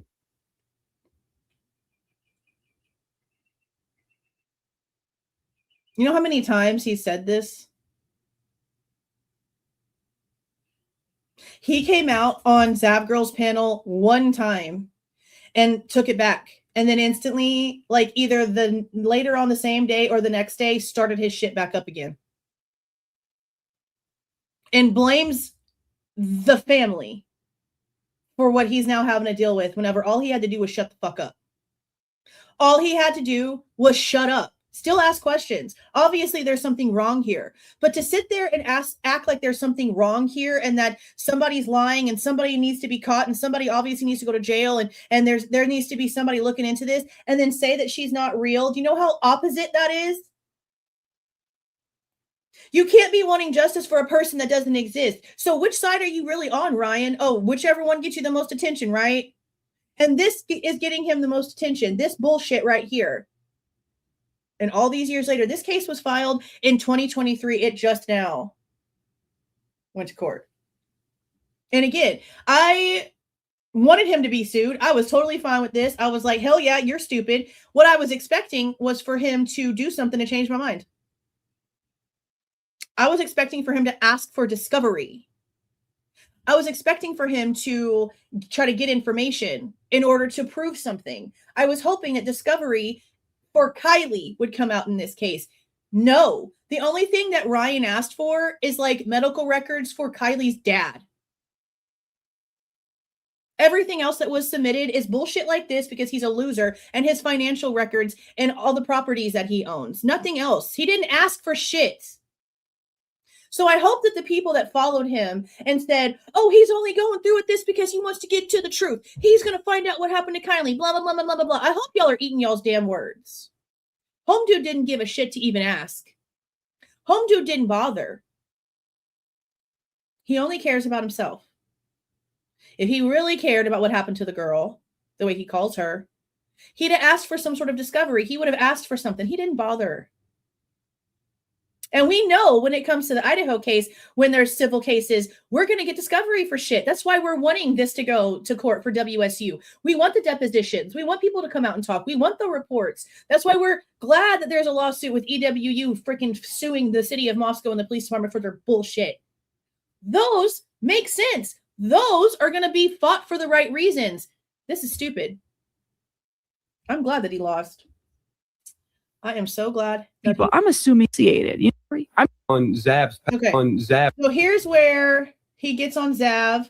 I think this is the segment where he like takes it back for all of 2.7 seconds before he pulls his bullshit again. just listen. These are exhibits, and we showing it. All right, let's just Me either. do it. Okay. And I've asked for Sammy's interview. And again, she was 18 at the time. And they're playing the whole, oh, it belongs to Nevada. Nevada's playing the whole, oh, it belongs to Truckee. They're just playing hot potato with who has responsibility for having that interview. And I haven't been able to get it.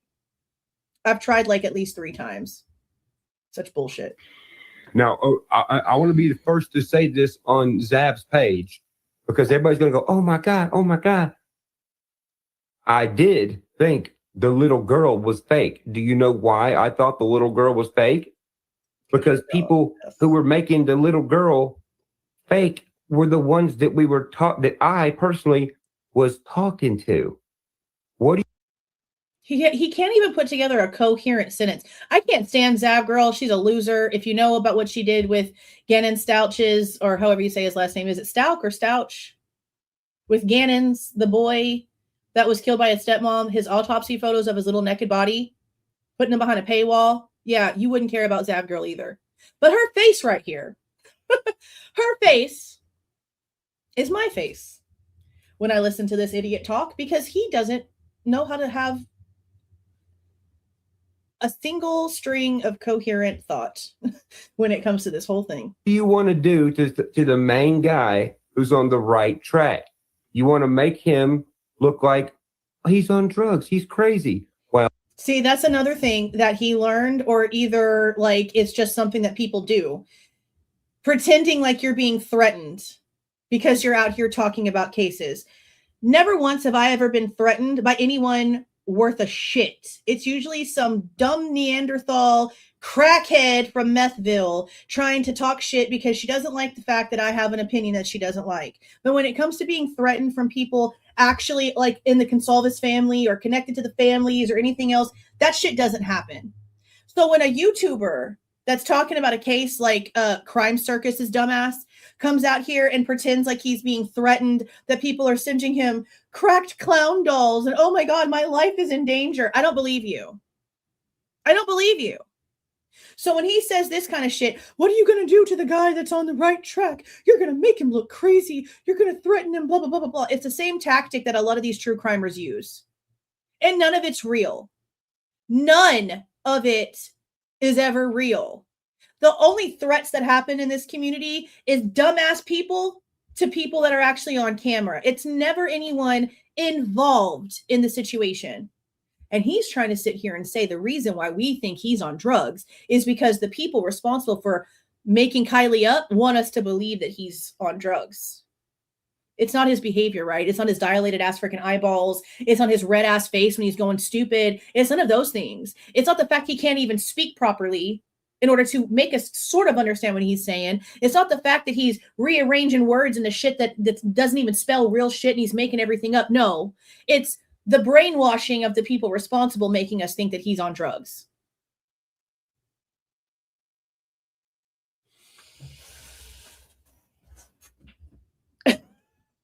The fact people like this are able to even like amass a following is crazy. oh, someone somewhere took these real pictures of Kiely Rodni, who does exist. I want to say that on Zab's page, does exist. Thank you. I thought she did not exist. Here's why. When someone's taking real pictures of a person and editing the real picture to make the real picture look fake, you're going to make people say, oh, she's fake. Go back and look at Check It's videos. Look at the title of the video 1, 2, 3, 4, 5, 6, 7, 8, 9, 10. 8 days ago is when I first started saying that. Look at his title. Kiely Rodni, real or fake? Well, if you live there and you know that she's real, why are you insinuating she's fake? I think That's not what's happening. People are literally putting that in their title because they're talking about the bullshit that you've started. It's called they're reacting and having an opinion. They're not saying that as a statement, and you know that, Ryan. You literally freaking know that. It's a title to get attention because they're giving their opinion on the bullshit that you're out here spewing. But you see how he tries to twist it. And he is so used to millions of people just believing him that getting any pushback, he just doesn't know what to do. People believe this dumb shit coming from him. That's he so just crazy. jumped on the bandwagon for clout. Let's see. If that's the case, I do understand that 100%. He could have been doing that, but That's what he was that's doing. just the only thing He was he's trying to jumped have the on conversation. since August 11th, 2016 to get that. No, I mean, you're exactly right. So see, and then there's dumbasses that always agree with him. So what he's saying is that Check It guy, which people question the Check It guy because he popped up again, like sort of out of nowhere. He went down there and then like found a bunch of stuff. But he found a bunch of stuff because they flipped her freaking car over in the water as they were dragging it, causing all kinds of stuff to fall out of the one broken and one rolled down freaking window. Pretty sure there was two.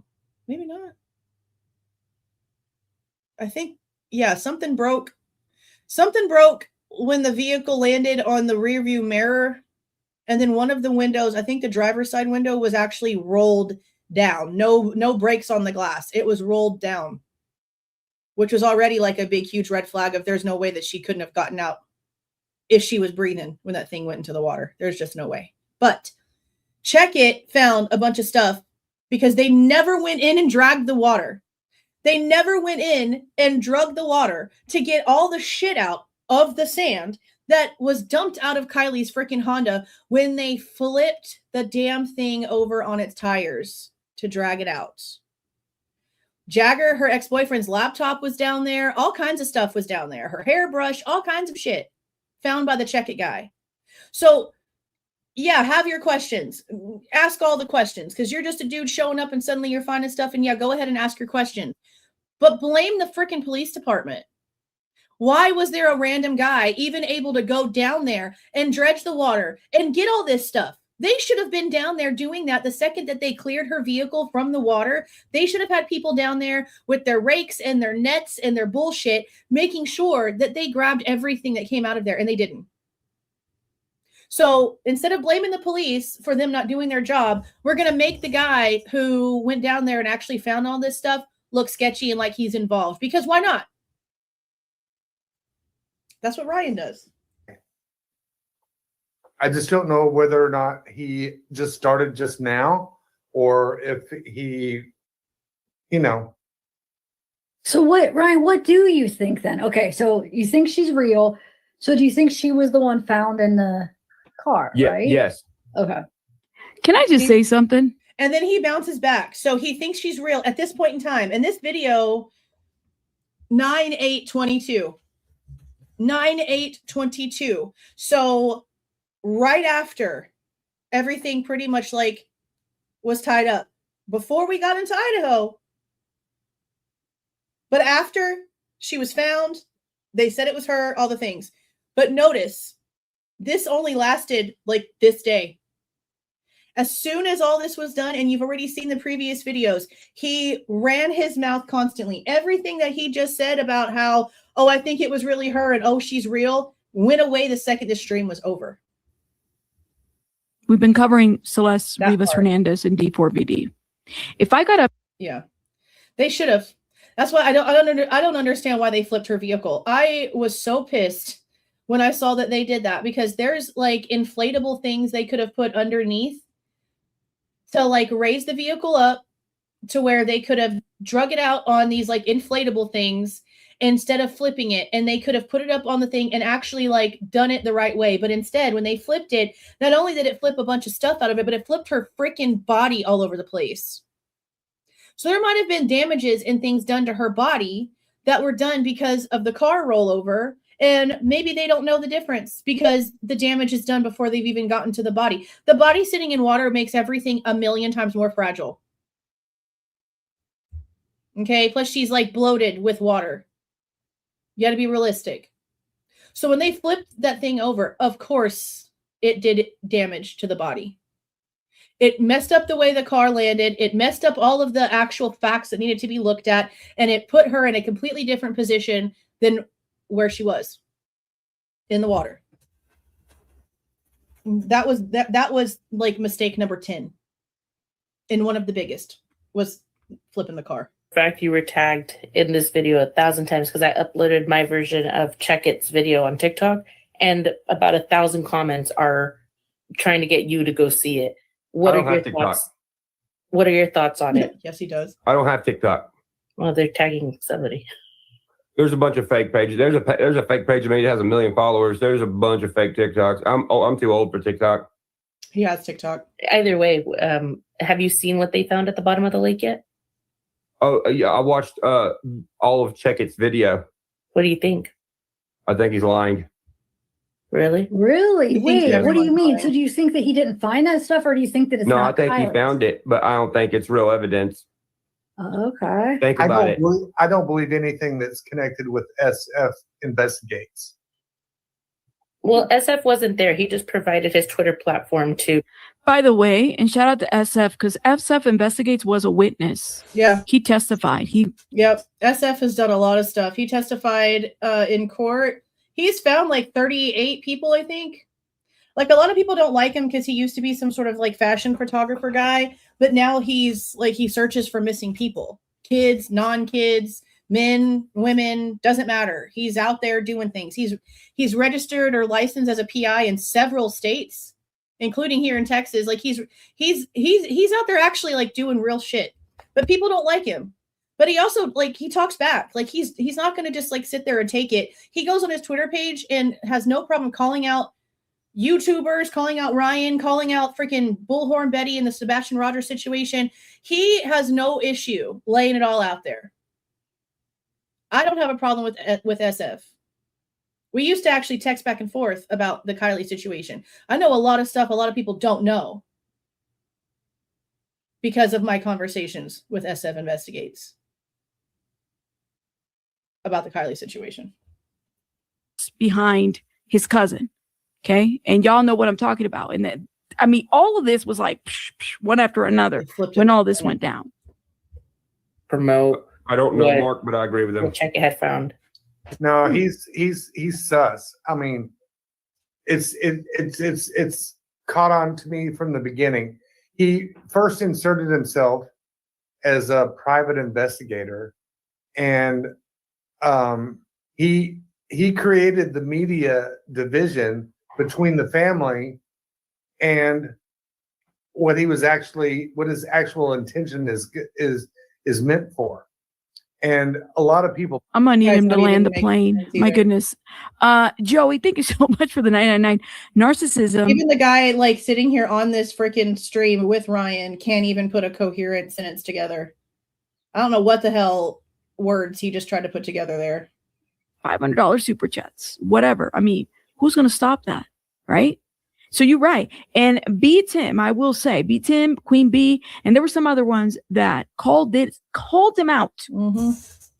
I just remember them too. And there were some other ones too, but B Tim specifically and Queen B called him out. So shout out to them for standing on like just being real. Yeah, honestly, and a bunch of lies because not a lot of on people did. Ryan. I think Not he a lot of even people did. Went on. They the allowed him to channel. say all this shit. Bought it. I bought it, and I'm one of those people that bought it and believed him. And I'm not lying. In the past 7 days, I don't believe him. I initially bought him too. It's just that he. So they're trying to say that the stuff that Checkett found has nothing to do with anything and it's not evidence. It was Jagger's laptop and Kylie's hairbrush. Samantha Smith was actually there. She magically showed up as people were taking stuff up out the water, as Checkett was down there. I know about that conversation too. That's something a lot of people don't talk about or really know, that Sammy Smith showed up as Checkett was pulling stuff out the water. Interesting, isn't it? He revealed his true self. And think Yeah. about this, y'all. The Glare did. Shout out to the Glare too. Oh, Well, the Glairer is also a criminal. I don't give two shits about what the Glairer does. He's a loser, just like the rest of them. There's all duplicate stuff of them, whether it's purposely or imperpusely. Why did this laptop magically appear Because it was dumped out of the After- vehicle as it was flipped. 72 hours of, or even more than 72 hours of AWP's video being put out? Again, the police did not go dredge the water and pull anything out of the dirt. They didn't. They left it all out there, not giving a shit. not realizing that logistically they just ruined the crime scene by flipping the vehicle and dumping stuff out of it. It's not rocket science, Ryan. You said that you watched it, right? You saw what happened. Common sense would tell you windows were open, car was flipped over, shit fell out. Be serious. What if someone that knows about this was like, oh, look, there's a laptop. No, Bug They flipped the Doug car is very over. much Let's go alive back and there. a big ass. Look, guys, I found this laptop. Why do you think the testified for cops, Ryan in it this took case. forever for the cops to get there? The cops that are good cops that are actually looking into this, they already have what they need. Why would they come out there for a laptop? He's so and not to stupid. mention, was a man. This is just from my perspective, but I watched this entire video. I've never seen anyone fake cry about finding a piece of technology. So a man that shows emotions for going to where a child's dead body was found and then discovering things that belonged to said child is a bad thing because he felt emotional about it. That tells you even more the type of man that Ryan Upchurch is not. UP dove down there and found a actual body of a child. Yeah, no shit, stupid. And he come up and was just shocked. Did he cry? No. Why is this guy crying over finding a laptop? Nick Wren did cry. Sir, try again. Begging you to be kind. Yeah, begging you to be kind is what Zav has at the end of her videos after everyone went off on her, including Brian Inton, for putting the naked photos of Gannon from his autopsy where people were talking about his private parts. She puts that in her videos now because she doesn't want to be called out for being a piece of shit. So she wants you to be kind. That's when that shit stupid started. I can't stand her. She's so dumb. Okay, let's get to this next one. Oh, okay. Let's look at this one. Just keep your eye on people like myself. Keep your eye on me and watch what I'm about to go through in the next few months, and you'll see Because you're who the fuck is stupid. corrupt around Nashville, fucking Tennessee. Actually, this is the video, I think, where he was running his mouth about what happened at the hospital with his kid. And a bunch of baby mama stuff. This looks like that video. I don't give a fuck. I have freedom of speech. I can say whatever the fuck I want to. There's a And difference anybody here. that don't fucking back me up on this, then fuck you. You're a fucking piece of shit anyways. You're not American as We've me. seen this.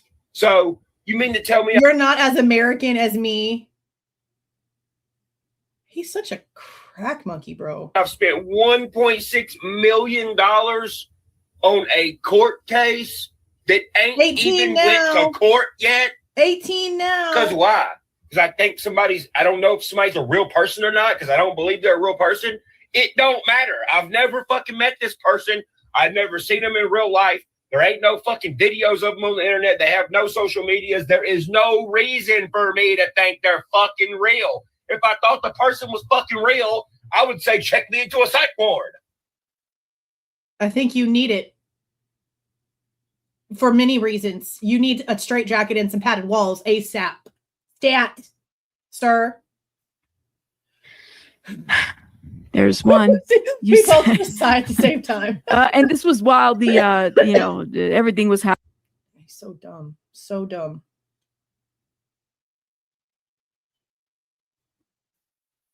Here's this one. Da-da-da. Here we go.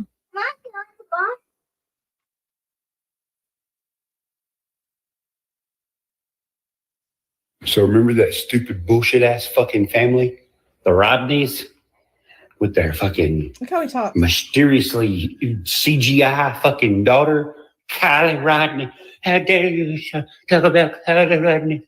Shut the fuck up. The person ain't even fucking real. See how crackhead he is? Do you see how crackhead he is? We just heard him on Zav right after everything tied up saying, yes, he thinks that she's real. Yes, he thinks that she's the body that was found. And then he turns over here and instantly, she's not real. You heard this fucking family, blah, blah, blah, blah. Dude, you are a psycho. I don't know how any woman would have wanted to be in a relationship with this guy. Look at his behavior. And this is just what he shows on the internet. Can you imagine the rage outs that he has off camera? Be so serious right now. Like, I'm glad that she left, but I don't understand why this was an attractive mentality. This is so disgusting. I would not want my kids listening to him. I would not want my kids even knowing that he exists and thinking that this is an example. This is not an example of how to be a man, a human, an American, any of it. This is all like, this is how you act if you are the president of Methville. This is not normal behavior. He crossed 1,000 lines and refuses to try to go back. Makes it worse. These motherfuckers dragging people into goddamn court, making us hardworking motherfuckers spend millions of dollars. Not no more. Because guess what, fellas? No, I'm gonna the ball's in my court now, and well, the case is continued indefinitely. Yeah, buddy. Do you know what indefinitely means? Do you? Look it up. It means I have unlimited time to not do shit. How'd that work out for you, babe? How'd that work out for you? Thank you to our American government that's fixing shit. Continued indefinitely. Balls in your court, Upchurch, for all fucking eternity with this case, if you would like. Lord Indefinitely. Look at how red his cheeks You know are. what this means? He's either drunk You as about shit. to see these His ears. motherfuckers. You see how red his ears are? He's either drunk as shit or he's high as shit, and not from smoking something green either. Scattering, boy. Everyone knows. And it's coming more to light and more to light what this whole operation is. And boy, I tell you what. Yeah, sure did. I can't wait to see what country music singers downtown just magically disappear. None. Where'd they go? None. Oh no. See how dumb he is? Wait, what? They went somewhere because why? So he went from talking shit about the Rodneys and this lawsuit to now switching it up to artists in downtown Nashville. See how he can't even stay on subject because he's just methed out everywhere? Look it up. He can't even stay on. It means I have unlimited time to not do shit. Oh no. Hold on. Okay. Thank you to our American government that's fixing shit. Continued indefinitely. Here, go to your pillow. Balls in your court, Upchurch, for all fucking eternity with this case, if you would like. Lord Indefinitely. Are you gonna go? Yep. Okay. You know what this means? Something gets pressed is because she stepped on. You about to see these motherfuckers computer. scattering, boy. Everyone knows. And it's coming more to light and more to light what this whole operation is. And boy, I tell you what, I can't wait to see what country music singers downtown just magically disappear. See? Where'd they go? He went from talking about the case to some operation being shown out, and now people in downtown are going to disappear. He's not even staying on subject. Oh no. Wait, what? They went somewhere because why? Because they're fucking criminals. You going to rub on my desk now? Oh, damn. Okay. Stay over there. The country music singers are going to disappear because they're effing criminals. Lord. Yeah, and somehow that has something to do with the Kiely Rodni situation. He is just everywhere. He can't even stay on track. Okay, so y'all remember this? And I don't know what this has to do with Upchurch. It doesn't honestly have anything to do with Upchurch, what AWP did here. But there's like a panel thing that's going to talk about it, but I'm just going to preface this here. I think I mentioned it already. The family did not know Kiely was found. The cops did not know that Kiely was found. AWP put it on freaking Facebook. I actually was watching the live that Ryan Upchurch was on. I think it was Zav Girls. This might be actually like where they announced that they actually found her.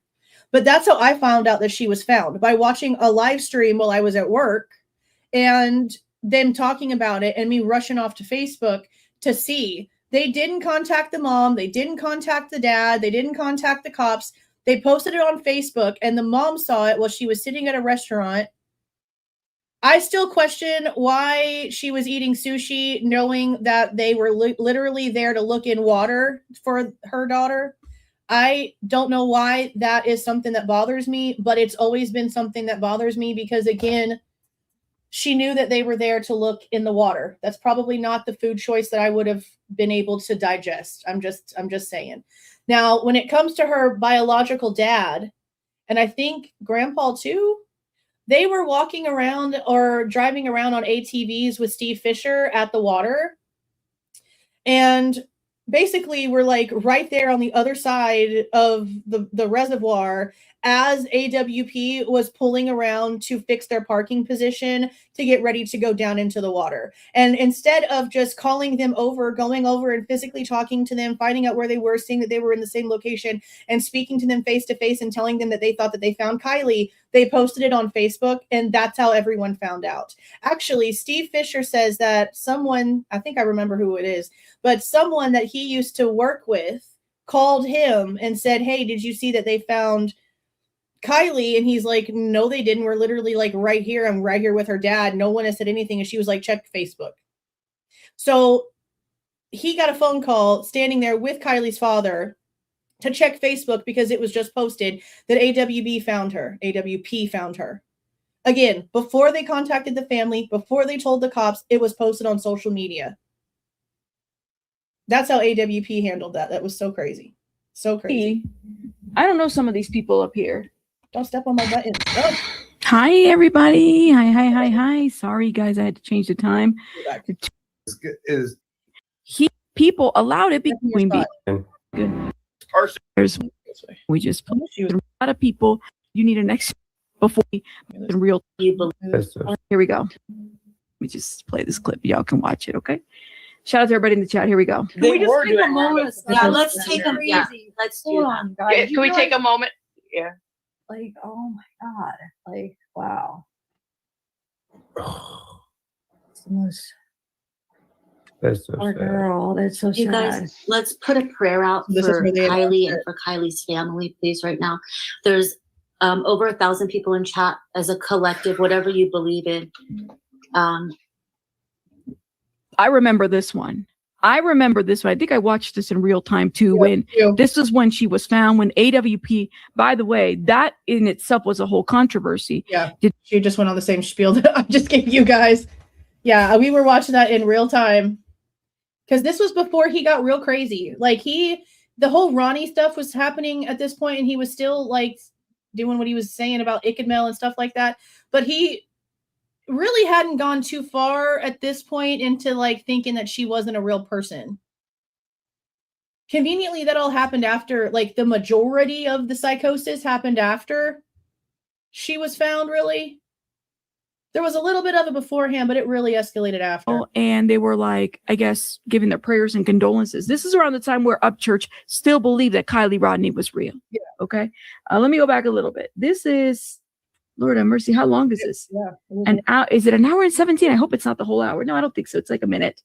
All right, let's keep going. 3 months shy. Ryan, do you want to lead us in a quick prayer? He's leading the prayer, y'all.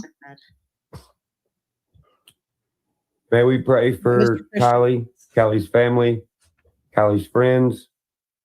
And I want to say that nobody should really be doing anything about this now. There really shouldn't be anything put anywhere. It's going to make our mom even more devastated than she's already going to be. I hope everybody can heal from this. And I hope everybody can watch the community of Truckee and be a little bit more careful and be aware of y'all surroundings so this don't happen to anybody else. And no other mom has to go to sleep with their daughter not in the house with them. Amen. Amen. Thank you, Ryan. He led the prayer. I remember this. Yeah, crazy stuff. I remember this because, you know, how all of this kind of went down after. And then after that, there was like an issue. Anyways, it got big. So yeah, he led the prayer. You know, because I have a follow-up clip. I didn't think so. Who am I to? I didn't see this one. What is this? So this is a post that Ryan posted that says, At this point in time, it's looking like the Kiely Rodni case is a fraudulent money laundering extortion scheme gone wrong, which is why everyone's scattered. Wow, insane. December 1st, 2025. I don't know. I guess this has to do with the civil lawsuit. It's hard to read though. See if she reads it. I don't. Anyways, so this was in his Instagram. He says, at this point in time, it's looking like Kiely Rodni case was a fraudulent money laundry / extortion scheme gone wrong. This is Instagram. By the way, I got like 2,184 like hearts on Instagram. Okay. Yeah, this is talking about the civil suit. No entiendo. He used Google searching. Google searching. Let's upload it. That's what I'm talking about. This is where he doxes Kylie's father from going in and doing like some Google search stuff where he says that there was a Honda CR-V on Daniel's property somewhere, and he like shows it all real big on the I have screen. to be very careful because I don't want to make sure he doesn't. I'm not showing addresses or anything like that. I don't know if they live there, and honestly, I don't care, and I'm not trying to re-put stuff on the internet that's already been removed. But here's this, okay? So I remember this video because it was uploaded to like his thing, right? And he's Google searching, right? And I remember, I think it was called, found another picture of Kylie's CR-V on Google Earth. Okay. Starts Google searching. I'm going to slow it down a little bit. Okay. Starts pulling out family information. This is some of the example of it, okay? The brother, everybody, the dad, everybody starts Google searching. Oh, let me stop. What you're seeing on the screen is the stuff that Ryan Upchurch screen recorded himself searching. Let me move a little bit. Starts pulling out information. I'm trying to be very careful. He goes on Google Earth. Okay. So he gets all those addresses from searching. He goes straight to Google Earth, right? Oh, stop it. He starts going in there, finding out the business of the family, yada, yada, yada. Let's see if I can just, and I might have to blur some of this, but essentially he's looking for Kylie's car. Which, if you guys didn't know, which a lot of people don't know, which is crazy. And one of the reasons why I stayed on this case and kept going with YouTube in the true crime community, because this like weird 6 degrees of separation shit happened with me and Kiely and the damn Honda CR-V. So most of you guys know that I'm from Kerrville, Texas. I was born and raised there until my parents split when I was 15. My mom's uncle owned a business there before he died called the Millier's RV. If you look up the Carfax for Kylie's Honda, it passed through and had the brakes on it replaced at my uncle's, which we didn't speak. There's a whole family drama with that has nothing to do with anything in this situation anyway. That's a tale for another video one of these days. But the place he owned changed the brakes in Kylie's Honda CR-V a few years before she owned it. So some owners, I guess, were just like driving through because I think they were like, I think it was Nevada owners. Was it Nevada owners? I can't remember exactly like the state that it was registered in at the time, but they went through Kerrville at some point and had their freaking brakes changed at my uncle's place. So when I saw that on the Carfax, I was like, there's no freaking way. How does this vehicle that this girl's body was found in, that she didn't even own before like a few months before this happened, how does it end up at my uncle's shop years before this, getting its brakes changed? And this just so happens to be the case that made me jump onto YouTube and start talking about true crime. I didn't know that until probably like 10 videos in. That was some crazy shit to see that on there. That was some super crazy shit. Okay. She was put in there, and some of the people that we might have seen on the news were involved with it. Y'all see that last clip right there? This one is very interesting because let me tell you what people were trying to do. Remember I told you yesterday, I think it was yesterday, when the All-American Cartel LLC, they got involved, right? They were trying to, or at least, I don't know if they did, but there was images. said that she was fake. Picture of Elvis, right? Okay. Picture of Elvis, right? Well, Ryan is being asked, Ryan, please explain something to me. You claim Kiely Rodni is not real. You said she was fake because you never met her, never seen her. Well, you never met Elvis Presley either. So is he fake? You know, Elvis Presley is not the person that people believe he is. Elvis Presley was a groomer. He was a PDF file. He was 24 when he met. What's her face? Priscilla. She was 14. He was 24. Took her from her family and had his mother raise her until she was of age, basically to morph her into what she felt was necessary to be Elvis's wife. And if you know that, and then if you go back in and you watch some of his music videos, you're going to throw up in your mouth a little bit, because there's like 10-year-olds with 10-year-old little bodies in belly dancing outfits, just dancing in front of Elvis in these black and white videos. And people think it's so cute. And oh my God, no, he was a pedo. And the proof is all right there. And the fact that more people don't know this, and the fact that so many people still praise him, I don't comprehend. And people say, oh, it was a different time. When the hell is it ever okay for a 24-year-old and a 14-year-old to not only make out the first time that they freaking meet, but also be put together by her military stepfather while Elvis was serving? Where is it normal for a man to meet a child and have his mother raise her for years until she's of age to get married? Where is that normal? Where? I get in lots of arguments about Elvis on TikTok, and I get community strikes. TikTok strikes me when I say Elvis was a pedo, and I don't even like type the word out. I put P3DO, and it knows what that means, and it has violated me twice for the community bullshit for saying the exact same thing when it's a fact. That's crazy. Actually crazy. But his little response to this, I don't think she's real, period. And my grandmother has proof of Elvis being real, MFer. I live in Tennessee. I know Elvis is real, LOL. That was his response. That was his response. Oh, we're not playing this dumbass. This idiot right here is the one who talks shit about Ariel and put a video out talking shit about Ariel and how she got sick. And she saw it and ran into the room crying one day. This ugly motherfucker right here. Loser. Beyond a loser. So, Kiely's grandfather has been very active on YouTube. I've had email conversations with him. He has come in and corrected things that we have thought, I have thought about Daniel and Kiely's relationship. There was a song that came out that Kiely did some stuff on for the song, and it's very emotional. It's very like, you didn't love me, where were you when I needed you type thing. And it's definitely not about a relationship with a boyfriend.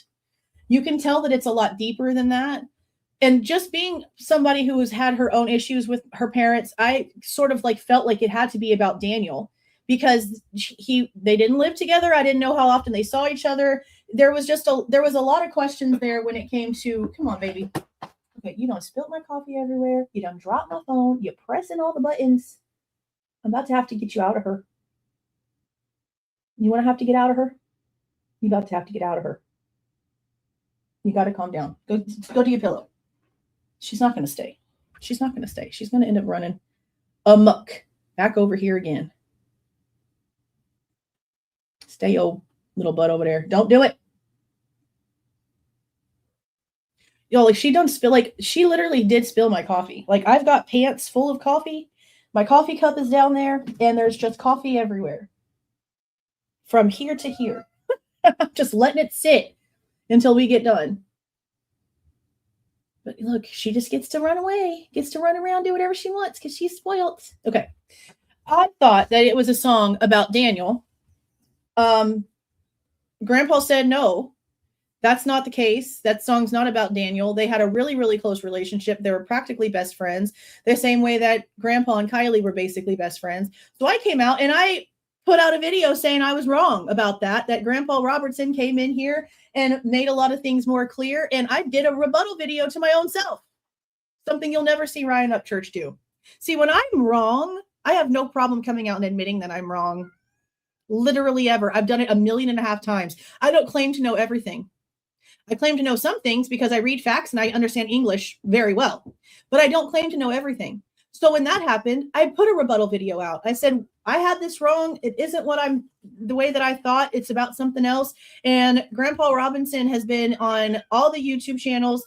He has been in the live chats, even the one where she was doing all of this stuff.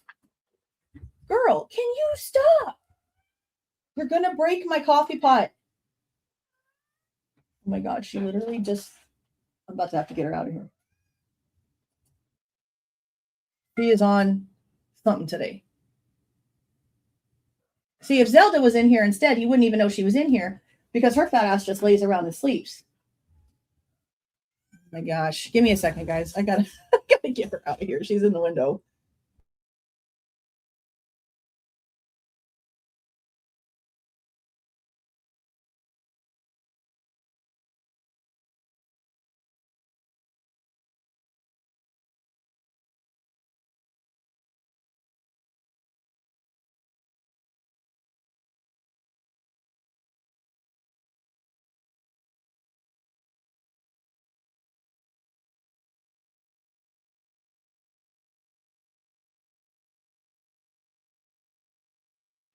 Okay, well, at least I was able to grab a towel.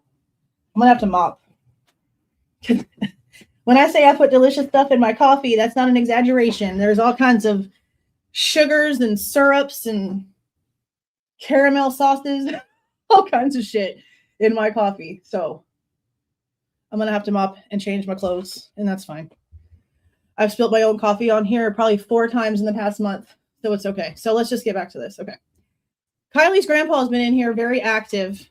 He was in the chat where she was going on, like going over all this stuff.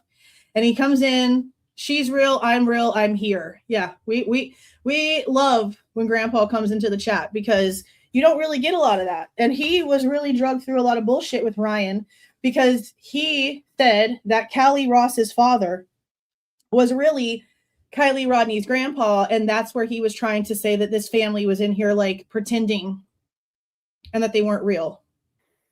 Okay. So with that being said, everyone telling me I should be ashamed of myself. How dare you say that all this is faked? But you feel real stupid now, don't you? Show me that it's real. Show me proof of Kiely Rodni. Show me proof of Sammy Smith. You were. Show me proof of Mag. You were. Show me proof of those people. Jack Show me proof of Ronnie. Well, I don't know. Why don't you try chasing down who Zanime is or Ickman? See, now this is where he goes stupid. Because it's one thing to question the case, but then he goes off on people that don't have shit to do with shit. People that came in here talking to social media, getting their own little 15 minutes of fame. I don't care how innocent or not it was. That's what it was. It was you wanting your 15 minutes. So him trying to say, oh, Megs isn't real, Sammy's not real, Kylie's not real, blah, blah, blah. Okay, but what about Zanime and Ronnie, blah, blah, blah. 2 completely different roads. You can talk all the shit you want to about Ronnie and Zanime and have questions all day long about that shit. But you can't say that for people that we literally have all these paper trails for. Not just that, but videos of Kiely when she was younger, playing music with her grandfather. There is proof of life in existence for Kiely. And again, he was shown her birth certificate in court and instantly was trying to say that there was something wrong with it because he's all knowing, right? He's all knowing. He knows how everyone's documents look, even though his punk ass is in Tennessee. He somehow knows all about California's documents and how they're supposed to look. You don't know shit about shit. It's very obvious. You can't tell me who any of those people are. You're not going to find shit. No. Now look, Guys, I do see the dumb people. Wide. So I guess look at his pupils. Look his pupils, bro. See if I can get it to stop in there. Show me proof of those people. I mean, look at his pupils, bro. Look at his pupils. Show me proof of Ronnie. His pupils are the size of his entire color of his eye. Why don't you try chasing down who Zanime is or Ikmail? Look at his pupils. You can't tell me who any of those people are. You're not going to find shit. Yeah, there's something. No. Now, look, I do see the dumb people. So I guess Zanime and Mel and none of these people were real either, right? Like, none of these people are real. Yeah, he literally is trying to pretend like everyone is fake. Everyone is lying. That's not how it normally works. There's a domino. And then everything that people do after that domino makes them look sketchy. But you have to find the domino. You have to find the first one that fell and then go from there. And until then, you're going to have a million questions. Why do you think we have so many questions in the Idaho case? Except for us, we can paper trail our questions for every single department. He didn't even bother to ask for any in discovery. This shit went on for 3 years. He didn't try once to get down to any sort of facts when it came to Kiely. Not once. Narrative. Better to make them not real. Okay. But it just gives you an idea. This is what the jury saw too. Comments. I don't really comment back to them that much because they're dumb people. I see the comment where people's like, oh, what are you, Alex Jones? I don't know what that means. What does that mean? You see how he also plays stupid? You know what Alex Jones is known for. You can pretend that you don't, Mr. Ryan Upchurch, but let's be so serious. If you're asking me if I'm another person, the answer is no. I'm Ryan Upchurch. If you're asking me, is this a war on information? It sounds like she's at my door, but she's actually at Slade's door, which is 2 doors down the hallway. But she's just extremely loud for as dainty as she is. Like, I'm going to eventually get a video of how she jumps, because when she jumps, it looks like she's floating. It's like effortless. Boop. When my other 2 fat asses jump, half the house falls apart, shit falls off the tables, stuff goes everywhere. She jumps and it's like she's floating. It's very strange. She's so tiny, but damn, she's so loud. But Zelda, tiny little meeps. Big fat orange baby, yeah, very tiny little meeps. She's just so loud. I'm going to say yes, because misleading information is what is letting these people get away. Don't you see that? I mean, if you want to sit in the comments and make Alex Jones jokes, I mean, go for it. You're welcome to do what you want in the comments. The irony is this, though. The Judge Campbell, wrote his opinion, and, there was a lot of references to Alex Jones, right? Because that's the argument that he tried to make, and that didn't quite work for him. So it's weird, but it's like that was the argument that was used. Mm-hmm. But here we're talking about facts. And the fact of the matter is, GoFundMe is a fucked up business to individuals who use it like fucked up people. Of course, GoFundMe is used for good reasons. You know, somebody in the neighborhood, their house burns down and they can't afford it and they need a little bit of help getting back on their feet, whatever. That's fine. But do you realize that you can be a millionaire on GoFundMe by catfishing people with internet deaths? You could do it fast as fuck. Look at the Kiely Rodni GoFundMe. It's made $63,000 in the past 7 days. That's one GoFundMe for Kiely Rodni. If you have 5 GoFundMes for each individual person. See, the fact that he doesn't understand how GoFundMe works is hilarious. Because these things are all like secured. Anybody that I've ever seen try to run a GoFundMe scam has been caught. The shit has been frozen. It has been automatically refunded. If there's anything in the comments or in the paragraph that's written for what the money's about that goes anywhere near even being close to being against terms and services or however the frick they write it down, that shit gets shut down so quick. So for him to say, oh, you can literally create 5 fake deaths and put 5 fake. No, you can't, because people do not allow stuff to just fly. No one normally will sit there and just donate money to something without first checking things. I never have. I don't even share stories without making sure that I've done my own research to make sure that the shit's legit. Because there are a lot of people that get on like TikTok and say that their kid is missing or this is happening and blah, blah, blah, whatever. And then they do like a little series of bullshit. And then 4 or 5 videos later, like everything's fine. Thank you for the prayers and the money and blah, blah, blah, whatever. And then they disappear. That kind of shit happens because that's social media. That doesn't happen with GoFundMe, babes. That doesn't happen with GoFundMe. That you catfish fake a death with, all you need is 3 people. The thing is that he knows that his low IQ cult followers, which is not everyone that follows Ryan, but there is a group of people that are brainwashed psychotics that are probably needing some antipsychotics. Let's be so serious. And they believe everything that he says. So when he said this dumb shit, instead of using common sense and going and checking on things and seeing if the bullshit story that he's feeding you about, oh, I can make 5 fake GoFundMes and become a bazillionaire, to see if that even has any sort of possibility, they just run with it. And they say that that's what the family's doing. And they start attacking everyone. And he knows that. Look at his eyes. Look at his freaking pupils, bro. He knows what he's doing. That's why he does it. He knows what he's doing. That's why he does it. Wow. See, I'm not well versed in you said clearly shall right? Might be in Right? Okay. Well, there you go, friends. 3 people, 3 viral stories. You're a millionaire in 2 weeks. Now that might raise red flags and there might be discrepancies in you getting your money. But you see how I just said that and explained that? That will be taken and interpreted by people who are in on the scheme that are getting a cut of the money. Wow. I mean, why wouldn't they defend it? It's free money. It's free money. It gets the heat off of you because everybody's looking for a bullshit person that you made up. Because why? Because you pushed a car in the lake? Okay. Oh, wow. Well, you didn't commit a real crime. So to the person that's doing it, it's an internet crime. It'll be okay. And more than likely, they'll be getting away if everyone's led in the wrong direction. So in their mind, they're just finna get a bunch of free money in 60 days. Show me real proof. He just makes up shit, pulls shit out of his ass. So Rabbit found the video of Kiely playing with her grandpa and played it at the end of this. She also put it out separately. And in the very beginning of the clip is him running his mouth, saying that she's not real, cussing his little head off, being an ignorant loser. And then the clip of Kiely playing with her grandpa. So we're going to watch that here for a second. Okay. He was shown this video, guys. He was shown this video. And look, even her chat, look at the bottom right here. Good Lord, why are his eyes that way? Yeah. No shit. It's crazy. So the court allowed them to show this video. And, you know, he just kind of like. Which, by the way, this video has been out.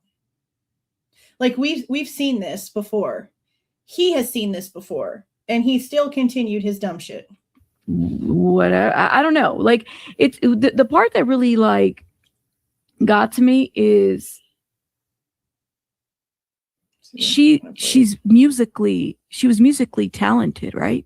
And here's somebody, you know, Ryan Upchurch, who, whether you like his music or whatever they want to. Yeah, that's something that she brought up several times. She's like, you know, for somebody who's a musician that's really talented, because Ryan got to where he is because he's talented. I don't think he can sing. I feel like he's pretty monotone. I have high standards when it comes to vocals. Sorry, not sorry. I don't think he can sing very well, but he can put words together and the beats are nice. And the music behind his stuff is awesome. I like the way some of his stuff sounds. It's got like a hard beat to it. I don't really like soft music. So he's talented in being able to put stuff together from the things that I've heard.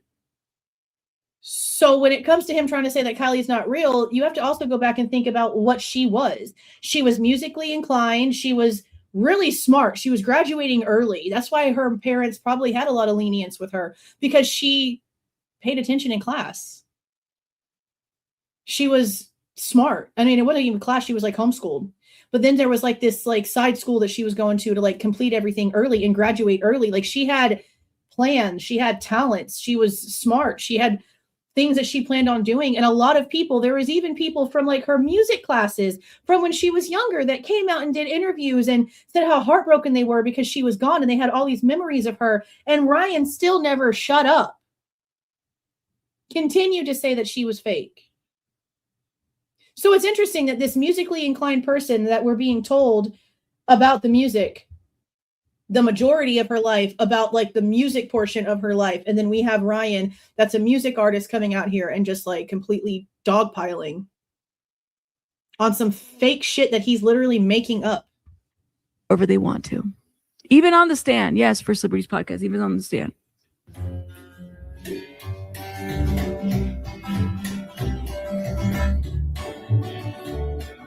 Like that picture that he put out, I'm gonna let this all play after I say this part. There's a picture that he like went stupid on. That was from years before she died. But a couple of years, I think, after this, maybe like right after this, she's about this age and she's got braces in the photo. And it's obviously an older picture. And there's like a little bit of just like weird stuff going on, a little bit like with her mouth. Well, she also has like braces on. And so things just look a little strange. She's got braces on in this video. And he tried to use that picture to say that she was completely fake and AI. No, she's got braces on. That's why it's making her teeth do that.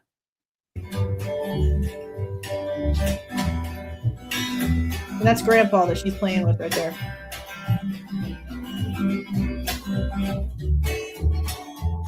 She grew up playing a simple in a farming town. Pretending things didn't used to do the calling when they had low down. There's like an old school country voice. Grandma's country house. And every 20 or more on the old board dancing to a country sound.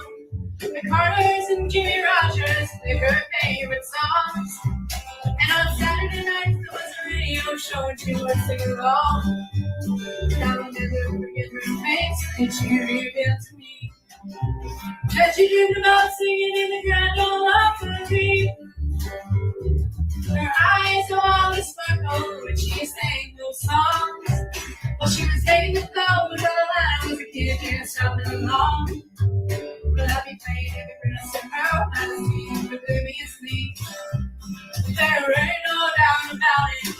She sure made a mark on me. She played old gospel records on the phonograph. Returning her flattery, sing along with Thursdays that pass.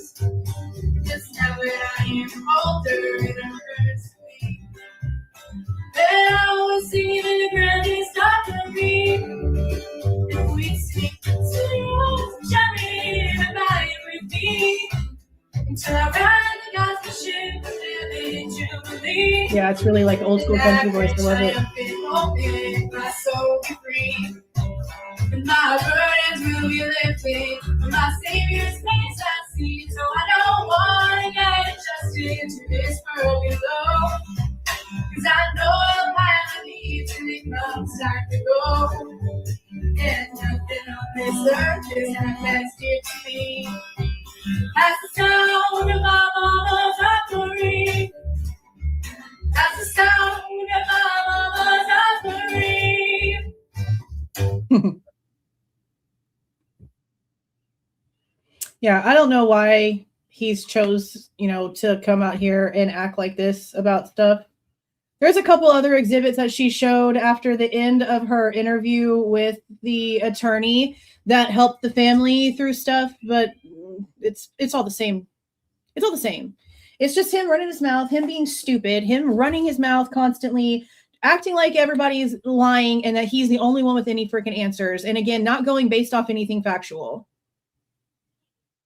He's never tried to get like police reports. He's never filed for things the way that we do in the Idaho case, the way that I have in this case. A lot of the stuff that Steve Fisher was able to give to the families about her Honda came from me, because the family got like this little packet of like information, but they didn't get like a bunch of other photos and a bunch of other shit. And there's also like drone footage and stuff from around that time that they sent me, like satellite drone type. No, I guess it wouldn't be satellite footage, but like drone footage and stuff like that. And I sent all of that over to Steve Fisher. I had to create like this, it wasn't like Dropbox. It was another platform that we ended up using. But it was sort of like the way that Moscow PD sends me files, because they're so big. They're like in this Dropbox platform. I created an account on one of those to give him all of that stuff to give to them, because they only got little bits of nothing. So when I was messaging him, be like, hey, I just got this, blah, blah, blah, whatever. They didn't have any of that. So I gave it all to them. Not my info, Kiely's info. I gave it all to her family. Obviously, I have all of my copies, but they got all the stuff that they didn't get from. that. And I didn't really quite understand why the family didn't get all of that. I guess they just get like a summarization report and they don't get all the other stuff unless they ask for it, which is kind of stupid because they should be getting everything. That's been a while. That's been like 2 years or so now, a year and a half, 2 years, something like that. Now there's a bunch of stuff that I haven't put out yet because it's just like the drone footage. I'm eventually going to remember to put it all out there. It's with the Idaho case, there's always something. And so these folders, they just, get pushed back in line, but there's a lot of it from before they found her. And you really can't see much of anything, but I also kind of question that because we know that at one point there was like a hot air balloon or something like that kind of went over the water. And we definitely, or no, it was Steve Fisher's drone. I remember we were watching the footage of Steve Fisher's drone footage of going over Prosser over on Grizzly True Crimes channel. And everyone in the chat erupted because we could see what looked like a vehicle in the water. And then a few days later, she was pulled out of that exact same spot. And we definitely saw the sun glistening off of that car. I'll never forget that. I'll never forget that. That was crazy. That was super crazy. You could see it. Yep. You remember. Very crazy.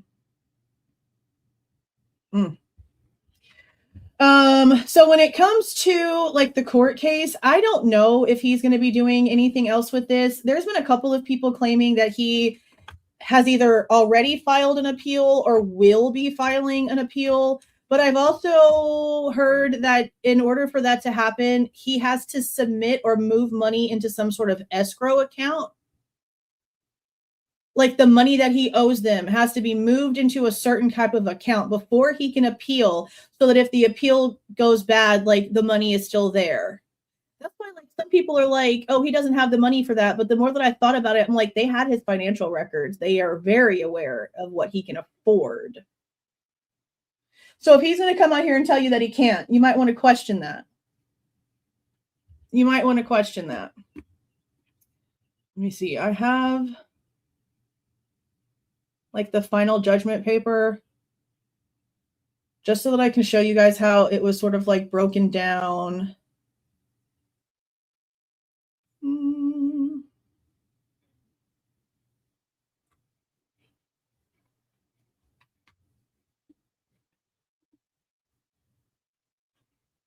No, that's not it. Hold on.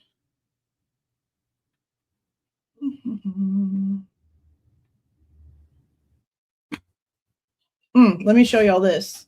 So what we just saw is just a little of the stuff that was shown, but look at everything that was submitted.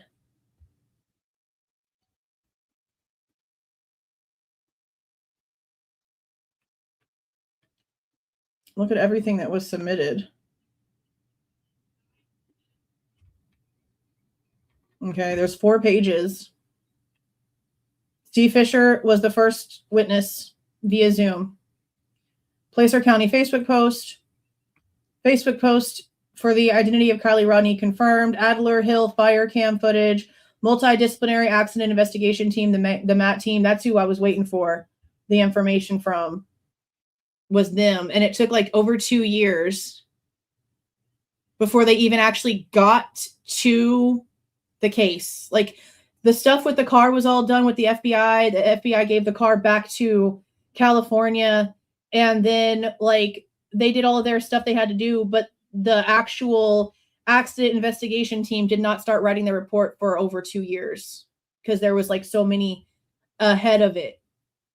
And I kept like catching up with Steve about it. Like, hey, do we have any idea? Do we have any idea? And there was another family that I was in California that he was talking with at the same time that had a situation happen right before Kiely. So he was basically trying to gauge when Kiely's stuff was going to get worked on by when this other family stuff was starting to get worked on. So as soon as he got word that they had their stuff handed to them, he told me that it shouldn't be very long now because their stuff had happened right before Kiely. And then it was only like maybe a few weeks after that that I started getting all of my FOIA stuff responded to. And they've given me like multiple drops of stuff. And the last one was the ones I've shown you of all of the pictures of the vehicle like getting torn apart and everything. We've gone through all of those.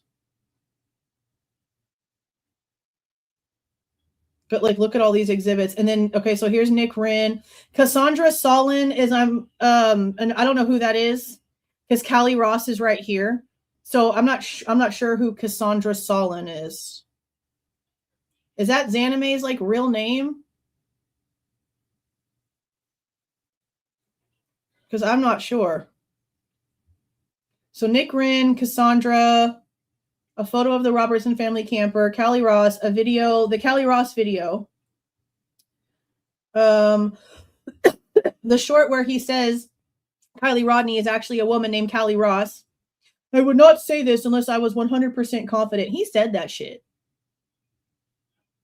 He said that shit. He said, I would not be saying this if I wasn't 100% confident that Kiely Rodni is actually a girl named Callie Ross, and Kylie is completely fabricated, and Callie is Kylie, and Kylie's dad is actually Kylie's grandpa. I am a 100%. He said that shit.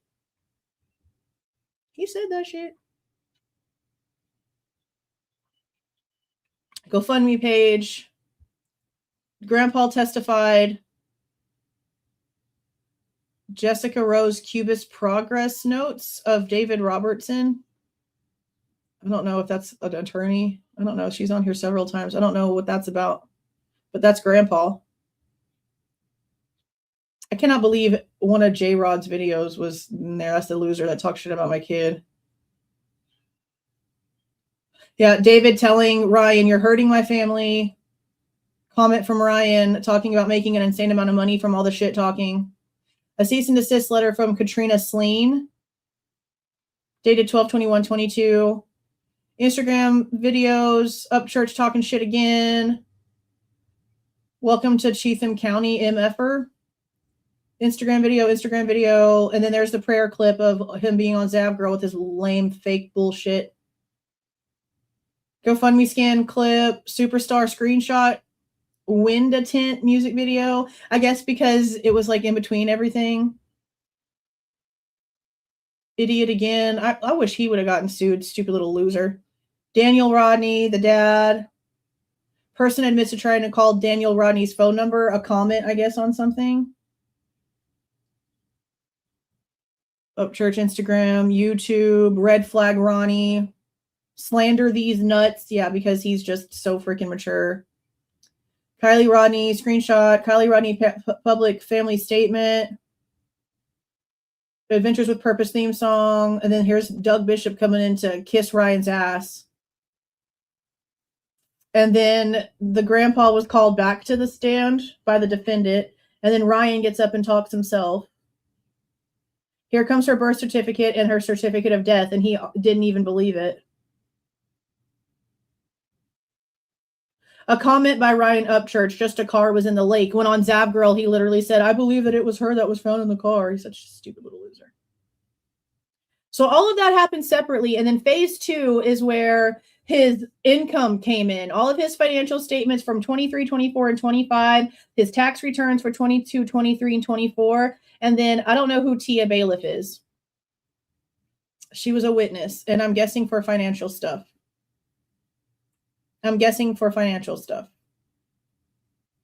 So considering that they looked at all of his properties, all of his financial information for the past 3 years, a jury of several people found him responsible for that much money.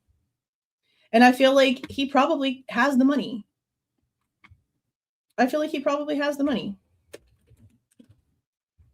Or else, like, they wouldn't have given it that amount because they're looking at his financial records.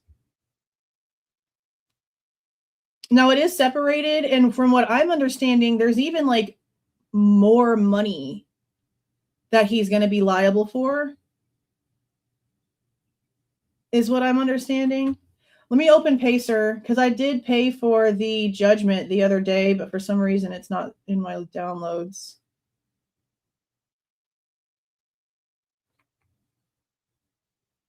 Okay. Yeah, from what I'm understanding, there's like more that he's going to be responsible for here. I'm going to have to go back and listen to the interview with the lawyer again.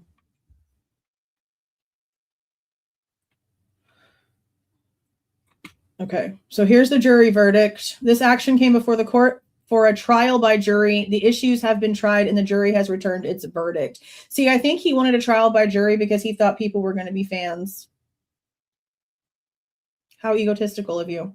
It is ordered and adjudged that the jury found in favor of plaintiffs on their claims for defamation per se and intentional infliction of emotional distress. The jury awarded plaintiff Daniel Rodni $6.5 million in compensatory damages and $250,000 in punitive damages, and then $11 million to Grandpa Robertson, with $250,000 being for punitive damages. The court hereby enters judgment in favor of plaintiffs against defendant in the amounts found by the jury. Specifically, the court enters the following judgments, awarding plaintiffs damages against the defendants as stated below, and then $17.5 million in compensatory damages for both of them, how it was already split up there, and then the $500,000 for punitive, which how it was split.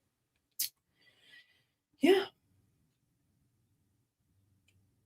Not just attorney fees, but there's like other stuff that they're saying, like, I don't know what they're labeling it, but it's supposed to be more. I don't know what he's doing.